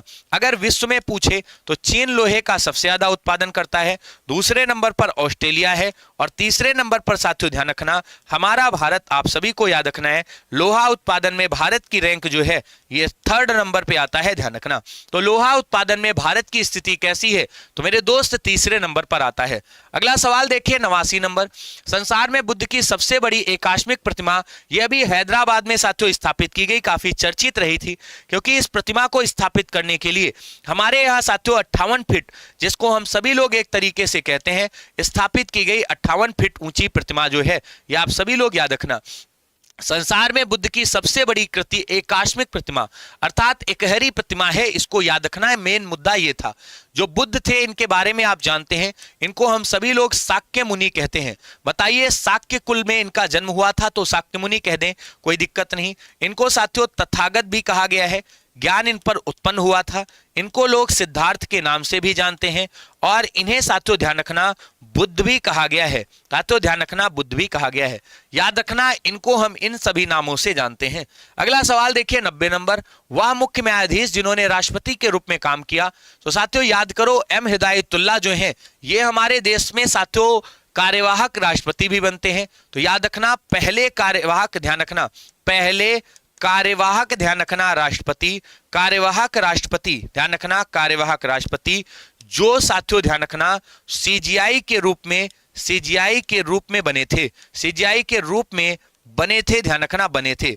और ये एकमात्र भी हैं, एकमात्र भी हैं, ध्यान रखना। 1977 में जब साथियों फखरुद्दीन अली अहमद की डेथ हो जाती है तब इनको बनाया गया था। बाद में हमारे देश में उपराष्ट्रपति बने, उपराष्ट्रपति बने, उपराष्ट्रपति बने और उपराष्ट्रपति जब बने थे तो उसके बाद 1900 साथियों ध्यान रखना वही लगभग 87 के करीब करीब इनको फिर से एक बार कार्यवाहक राष्ट्रपति बनने का मौका मिलता है। तो ये कार्यवाहक राष्ट्रपति बार बार बने, तो ये आप ध्यान रखना। तो 2 बार कार्यवाहक राष्ट्रपति के रूप में इनको हम सभी लोग पढ़ते हैं। 91 नंबर बताइए फेयरलैंड इन अपोजिशन इनमें से किसकी किताब है? साथियों ये पूर्व वित्त मंत्री पी चिदंबरम की किताब है, यह आप सभी लोगों को याद रखना है। अगर आपसे कोई पूछे ये किस पद पर थे तो ये वित्त मंत्री थे, ध्यान रखना। इन्होंने साथियों ये किताब लिखी है फेयरलैंड इन अपोजिशन, काफी चर्चित किताब है क्योंकि ये विपक्ष में रहे थे, इनके ऊपर कई घोटाले लगाए गए थे, इसलिए साथियों ये किताब करंट में बहुत चर्चित है, इसे आप नोट कर लेना। विपक्ष तो वैसे भी ऐसी ही किताबें लिख रहा है जिससे साथियों एक तरीके से माहौल बढ़िया एक तरीके से पता तो चलता रहे कि विपक्ष है। कहां के कांग्रेस अधिवेशन में जनगण मन को पहली बार, तो ये कलकत्ता के अधिवेशन में साथियों ध्यान रखना 1900 ध्यान रखना 11 में गाया गया था। तो कलकत्ता अधिवेशन जो था इसमें 1900 ध्यान रखना 11 में पहली बार गाया गया, ध्यान रखना गाया गया था। बताइए इस अधिवेशन का अध्यक्ष कौन था? तो अध्यक्ष जो है वो साथियों ध्यान रखना जीएस धर जो है वो साथियों अध्यक्ष बनाए गए थे। ध्यान रखना बहुत इंपॉर्टेंट है, नोट कर लेना। अगर कोई पूछे हमारे यहाँ साथियों, आप सभी लोग नोट कर लेना, 1896 में साथियों वंदे मातरम को पहली बार गाया गया था। तो वंदे मातरम जो है उसको ध्यान रखना पहली बार गाया गया। वंदे मातरम जो है वो साथियों पहली बार इसी में गाया था बंकिम चंद्र चटर्जी ने। अगला सवाल देखिए फटाक से, बताइए गोविंद वल्लभ पंत सागर जलाशय इनमें से कहां पर पड़ता है? पिपरी में पड़ता है, बेतवा महानदी, या साथियों एक तरीके से कृष्णा नदी। गोविंद वल्लभ पंत जो है ये हमारे उत्तर प्रदेश के साथियों पहले मुख्यमंत्री के रूप में भी एक तरीके से जाने जाते हैं, आपने सुना होगा। ये उत्तर प्रदेश के सोनभद्र में साथियों पड़ता है, ये आप सभी लोग नोट कर लेना। तो उत्तर प्रदेश के सोनभद्र में साथियों पड़ता है पिपरी बांध, याद रखना पिपरी जलाशय जो है ये आपको मिलेगा। अच्छा, आपने रिहंद बांध के बारे में सुना होगा। सर सुना है रिहंद बांध के बारे में। सर रिहंद बांध जो है आप सभी लोग याद करना, रिहंद जो परियोजना बनाई गई थी उसमें साथियों याद रखना सोन नदी की एक तरीके से जो उप सहायक नदी है जिसको हम रिहंद नदी कहते हैं, ये याद रखना रिहंद नदी याद रहेगी। सर याद रहेगी रिहंद नदी, ये आप ध्यान रखना, ये सोन की सहायक नदी है, सोन की सहायक नदी, सोन की सहायक, याद रखना उसी पर बनाई गई परियोजना थी, काफी फेमस थी। तो आप सभी लोग याद रखना। वैसे सोनभद्र आप जानते हैं यहां पर हमारे यूपी में सर्वाधिक साथियों ध्यान रखना जंगल पाए जाते हैं। तो यूपी में पूछेगा बताइए सर्वाधिक वन किस साथियों एक तरीके से जिले में है? तो यहीं पर है, ध्यान रखना। सोनभद्र की सीमाएं 4 साथियों ध्यान रखना राज्यों से लगती हैं, जिनमें यूपी से तो लगती ही लगती हैं, ये याद रखना यूपी तो अपना है ही है, इसको हटा दो। साथियों एमपी से लगती हैं, बिहार से लगती हैं, ध्यान रखना। इसके बाद छत्तीसगढ़ से लगती हैं और झारखंड से लगती हैं।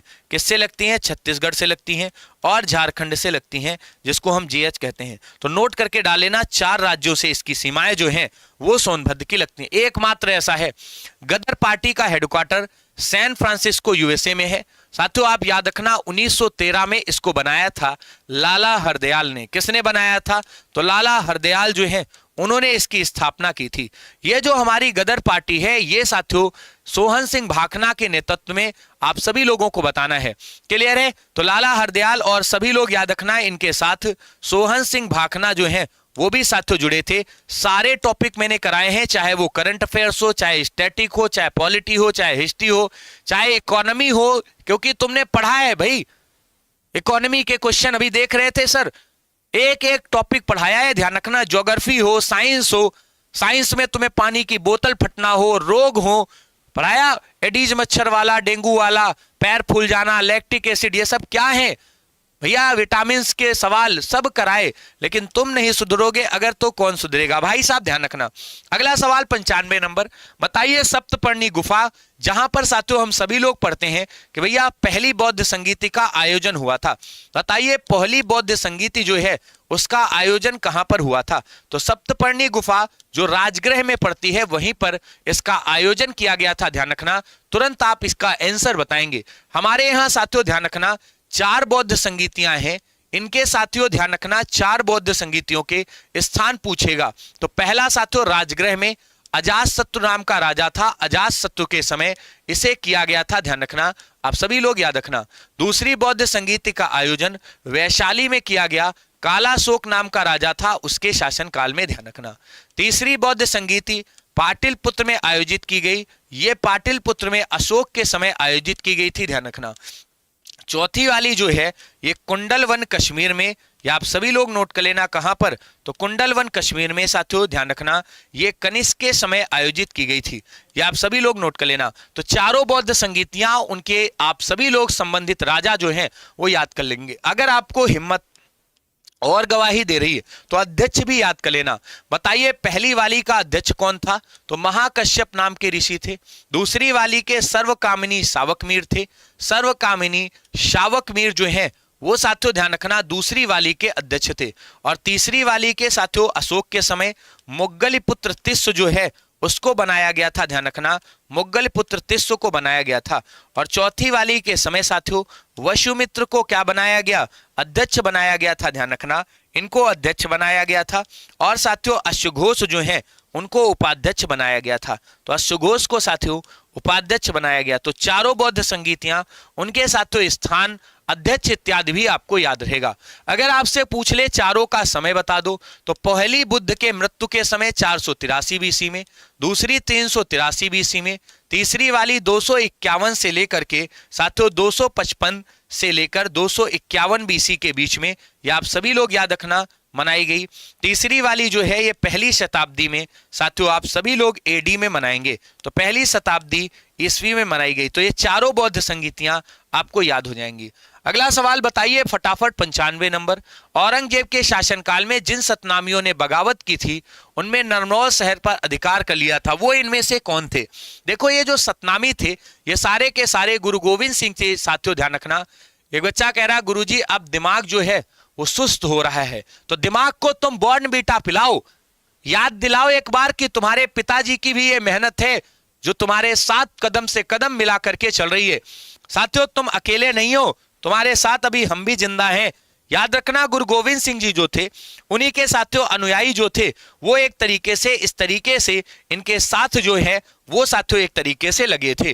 तो याद रखना ये जो सतनामी है, ध्यान रखना सतनाम वाहे गुरु, सतनाम वाहे गुरु, याद करना गुरु नानक देव जी जो हैं उनके अनुयायी थे। गुरु नानक देव जी जो हैं इनके जो साथियों अनुयायी थे उनको आप सभी लोग पढ़ेंगे। तलवंडी पाकिस्तान में 1469 में इनका जन्म हुआ था, ये आप सभी लोग नोट कर लेना। 1469 में इनका साथियों जन्म जो है वो कहां पर हुआ था? तलवंडी पाकिस्तान में हुआ था, ध्यान रखना पाकिस्तान में। और 1539 में इनका जन्म साथियों आप सभी लोग याद रखना हुआ था लड़काना साहिब में, मृत्यु हुई थी। इसके बाद आगे अगर हम चलें, बताइए औरंगजेब ने साथियों जजिया कर को कब लगाया? तो जल्दी से बताइए जजिया कर कब लगाया? तो साथियों याद रखना 1679 में। बताइए औरंगजेब ने मंदिर तोड़ने का आदेश कब दिया? तो मंदिर तोड़ने का आदेश जो है ये इसका 1669 का था, याद रखना। और इसी ने साथियों कई प्रसिद्ध मंदिर तोड़ दिए, जैसे काशी विश्वनाथ का मंदिर, जैसे सोमनाथ मंदिर को इसने पुनः तोड़ दिया। समझ में आया? ये आप सभी लोग याद रखना। अगला सवाल देखिए फटाक से साथियों 97 नंबर क्वेश्चन। मैक्सिको का सबसे बड़ा इनमें से उत्पादक किस चीज का है? मैक्सिको जो है वो चांदी का सबसे बड़ा उत्पादक है। दूसरे नंबर पर चिली इत्यादि अब आते हैं, ध्यान रखना। तो अगर तुमसे पूछ दे बताइए मैक्सिको किसका सबसे उत्पादक है, तो ये आप सभी लोग याद रखना मैक्सिको जो है वो साथियों ध्यान रखना मैक्सिको जो है वो आप सभी लोग याद रखना किसका सबसे बड़ा उत्पादक है? तो मैक्सिको जो है इसको आप सभी लोग याद रखना कि ये मेरे दोस्त ध्यान रखना सबसे ज्यादा उत्पादन चांदी का करता है। ध्यान रखना किसका करता है? तो तुरंत कहेंगे चांदी का। साथियों चांदी उत्पादन में अगर आपसे पूछे चांदी उत्पादन जो है उसमें बताइए दूसरा प्रमुख देश कौन सा है? तो चांदी में दूसरा साथियों चीन है, ध्यान रखना। तीसरे नंबर पर अगर देखें आप तो पेरू आपको मिल जाएगा। हमारे यहाँ भारत में सबसे ज्यादा राजस्थान उत्पादन करता है। साथियों यहाँ पर जावर खाने साथियों आपने प्रसिद्ध है, ये आप सभी लोग जानते हैं। उदयपुर की जावर खाने जो है वो एक तरीके से बहुत फेमस है। तो हमारे यहाँ भारत में सर्वाधिक कहाँ पर मिलता है? तो भारत में साथियों राजस्थान जो है वहां पर साथियों ध्यान रखना सबसे ज्यादा मिलेंगी नंबर 1 पर। यहाँ की जावर खाने जो है वो साथियों चांदी के लिए ही जानी जाती हैं। दूसरे नंबर पर कर्नाटक आप सभी लोगों को मिलेगा। भैया ध्यान रखना चांदी उत्पादन में इसको भी ठीक ठाक आप रखेंगे। अगला सवाल देखिए फटाक से साथियों 97 नंबर क्वेश्चन, बिना देरी के उत्तर बताइए। बताइए इनमें से मृदा क्षरण जो है इसको रोका जा सकता है कैसे? मतलब मिट्टी की कटाई को कैसे रोकोगे? आज मध्य प्रदेश इससे सबसे ज्यादा प्रभावित है। मृदा कटाई जो है इसको साथियों वन कटाई से, सघन वर्षा से, अतिचारण से या वनारोपण से, वनारोपण से ही रोक सकते हो, क्योंकि भैया वन को खूब लगाओ और साथियों खूब एक तरीके से क्या करो मृदा क्षरण को रोको। याद रखना मृदा क्षरण से पूछे बताइए सर्वाधिक प्रभावित राज्य कौन सा है? तो सर्वाधिक प्रभावित जो है वो साथियों हमारा मध्य प्रदेश है। इससे होता क्या है मिट्टी का कटान होता है और वृक्ष जो है वो लगातार साथियों एक तरीके से गिरते जाते हैं। हम सभी लोगों को ये एक तरीके से अच्छे से नोट कर लेना होगा। क्लियर है?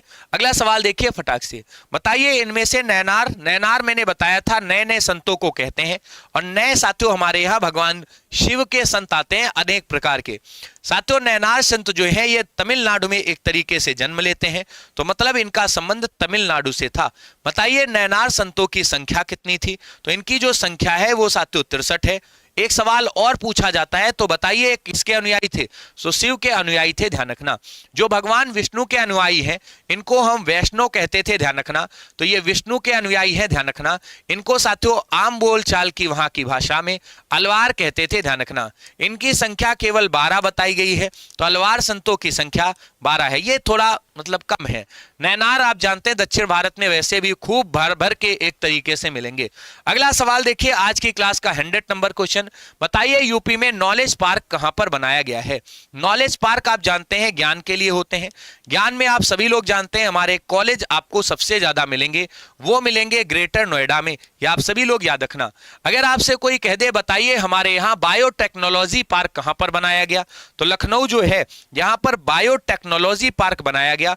बायोटेक्नोलॉजी, ध्यान रखना, टेक्नोलॉजी पार्क जो है वो एक तरीके से बनाया गया। टेक्नोलॉजी पार्क जो है वो एक तरीके से लखनऊ में बनाया गया है। लखनऊ में साथियों आपसे पूछे बताइए और कौन सा पार्क बनाया गया, तो लखनऊ में साथियों आपको म्यूजिकल पार्क मिल जाएगा। यहां लखनऊ में आप देखेंगे तो म्यूजिकल पार्क जो है वो भी आपको मिल जाएगा। सर लगा लेंगे म्यूजिकल पार्क। और अगर आपसे कोई पूछ दे कि बताइए हमारे यहाँ लखनऊ में बायोटेक्नोलॉजी पार्क है, साथियों म्यूजिकल पार्क है, रामायण पार्क है, तो उनसे पूछे बताइए रामायण पार्क कहां पर है, तो याद रखना रामायण पार्क जो है ये भी साथियों लखनऊ में पड़ता है। नवाबों का शहर है, ये आप सभी लोग नोट कर लेना। साथियों आपको आज की क्लास में हमने 100 सवाल कराए, पूरे जोश के साथ, पूरी ऊर्जा के साथ, पूरी ताकत लगाकर कराया। और मुझे पूरा भरोसा है कि तुम सब ने क्लास को खूब सपोर्ट दिया है। लाइक और शेयर में भी तुमने कोई कमी नहीं रखी है। ये क्लास आप सभी लोगों को आपके सपनों को पूरा करने में बहुत सहायता करेगी। जिन लोगों ने अभी तक इसे लाइक ना किया हो, प्लीज सभी लोग इसे लाइक करके बढ़िया से रख लेना। मैं आपसे फिर कह रहा हूं, एक एक बच्चे की मैं बात कर रहा हूं, सबकी बात कर रहा हूं। हिम्मत नहीं हारना। होमगार्ड की वर्दी बहुत मुश्किल से नहीं बल्कि बहुत आसानी से मिलेगी। डेली 100 क्वेश्चन करना है 2 घंटे से कम के समय में। कोशिश करिएगा कि एक एक सवाल को अच्छे से लीड करते हुए चलेंगे। यदि तुम्हारे इस क्लास में साथियों 75-80 के करीब करीब सवाल जो है वो बन गए हो, तो साथियों आप सभी लोग इसको ये मानिएगा कि बहुत अच्छा आपका रिस्पॉन्स रहा। ये होमवर्क का सवाल है, क्लास खत्म होने के बाद बताइएगा। साथियों आप सभी लोगों से मैं पूछना चाहूंगा कि आपके कितने प्रश्न जो हैं वो सही हुए, क्लास के बाद आप कमेंट करके बताइएगा, ठीक है। आज की क्लास कैसी लगी ये भी आपको बताना है। इसके बाद में आप सभी लोग जो भी विद्यार्थी साथियों होमगार्ड की तैयारी कर रहे हैं उनके लिए साथियों हमारा ये अंतिम प्रयास बैच बहुत शानदार सा है। नाम कितना सुंदर है, अंतिम प्रयास। कुछ नहीं करना है, कांस्टेबल की भर्ती आएगी, हम पेपर देंगे, खूब तैयारी जीके जीएस की करके देंगे। अंतिम प्रयास बैच जो है इसमें आप सभी लोगों को फ्लो चार्ट में किताबें मिल रही है। साथियों ध्यान रखना पीडीएफ में नोट्स जो हैं वो आपको मिल रहे हैं सारे के सारे एप्लीकेशन पे। होमगार्ड का पेपर भी देंगे, कांस्टेबल भी देंगे, एसआई भी देंगे, एक साथ तीनों पर साथियों इस बार प्रहार करना है। कंप्लीट थ्योरी बैच है, 600 घंटे से अधिक की क्लासेस, 6-7 घंटे डेली हम आपको पढ़ा रहे हैं। साथियों 50 क्वेश्चन का प्रैक्टिस पेपर हर दिन आपको मिलेगा। टीचरों का डाउट ग्रुप है, कोई समस्या है बिना झिझक पूछिए। मात्र 99 रुपए में आपको साथियों ये बैच मिल रहा है, वो भी फ्लो चार्ट पीडीएफ किताबों के रूप में। साथियों ध्यान रखना है 1 दिसंबर से इसकी क्लासेस चालू हो गई, लेकिन ये ऑफर केवल 7 दिसंबर साथियों ध्यान रखना 2025 तक है। तो सभी लोग इसका फायदा उठाइए और अपने सिलेक्शन को सुनिश्चित करिए। कोई समस्या हो तो बिना झिझक हमारे दिए गए इन कॉलिंग नंबर्स पर कॉल कर लीजिएगा। ये कॉलिंग नंबर है, ये व्हाट्सएप नंबर है। बाकी आप सभी लोगों को बता दूं, होमगार्ड की तैयारी करने वाले सभी साथियों के लिए हमारी ये फ्लिपकार्ट पर सामान्य साथियों अध्ययन की किताब भी अवेलेबल है। इसमें टॉपिक वाइज कंप्लीट थ्योरी और उसके बाद में शानदार से साथियों रिवीजन क्वेश्चन दिए गए हैं। इन क्वेश्चन से तुम्हारी थ्योरी का साथियों जो डाउट रहता है, जो याद होने में दिक्कत आती है, वो कंप्लीट हो जाती है। बाकी आप प्रैक्टिस के लिए हमारे साथ यूट्यूब पर तो जुड़े ही है। रेगुलर हम आपकी रात में ये क्लास लेकर आते हैं। सर ले रहे थे, विवेक सर, आप सभी लोग जानते हैं। 199 रुपए में ये किताब आपको कैश ऑन डिलीवरी के रूप में फ्लिपकार्ट पर मिल जाती है। तो सभी लोग इसको ले लीजिए जिसको लेना है। बाकी ये बैच जो है वो ये समझ करके आप सभी लोग अपने पास रख लीजिए कि भैया एक बार सिर्फ 100 रुपए खर्च करेंगे, बाकी देखेंगे जरूर कि होमगार्ड में नौकरी लगती है कि नहीं। याद रखना, अगर किसी दुर्भाग्यवश मान लीजिए एसआई या कांस्टेबल में नहीं होता है, कम से कम एक नौकरी तो रहेगी ना, बेरोजगार तो नहीं रहोगे। इस बैच में जुड़ने के बाद ये मैं गारंटी के साथ कह सकता हूं कि अगर तुमने मन लगा लिया जीके जीएस में ठीक ठाक तुमने परफॉर्मेंस दिखा दी। कुछ नहीं है, 4-5 घंटे तो वैसे ही तुमको जीएस पढ़नी है। जो टॉपिक तुम्हारा कमजोर हो उसको पढ़ना, जो ना कमजोर हो उसको साथियों मत पढ़ना।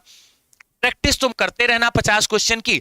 बाकी थ्योरी के लिए तुम्हारे साथियों सारे के सारे फ्लो चार्ट में नोट्स मिल रहे हैं, और क्या चाहिए, सब कुछ तो मिल रहा है। बाकी आज की क्लास कैसी लगी जरूर बताइएगा। बहुत बहुत धन्यवाद। कोई कमी तो नहीं लगी, पूरी मेहनत करके हमने प्रयास किया आपको पढ़ाने का। बहुत बहुत धन्यवाद। जय हिंद।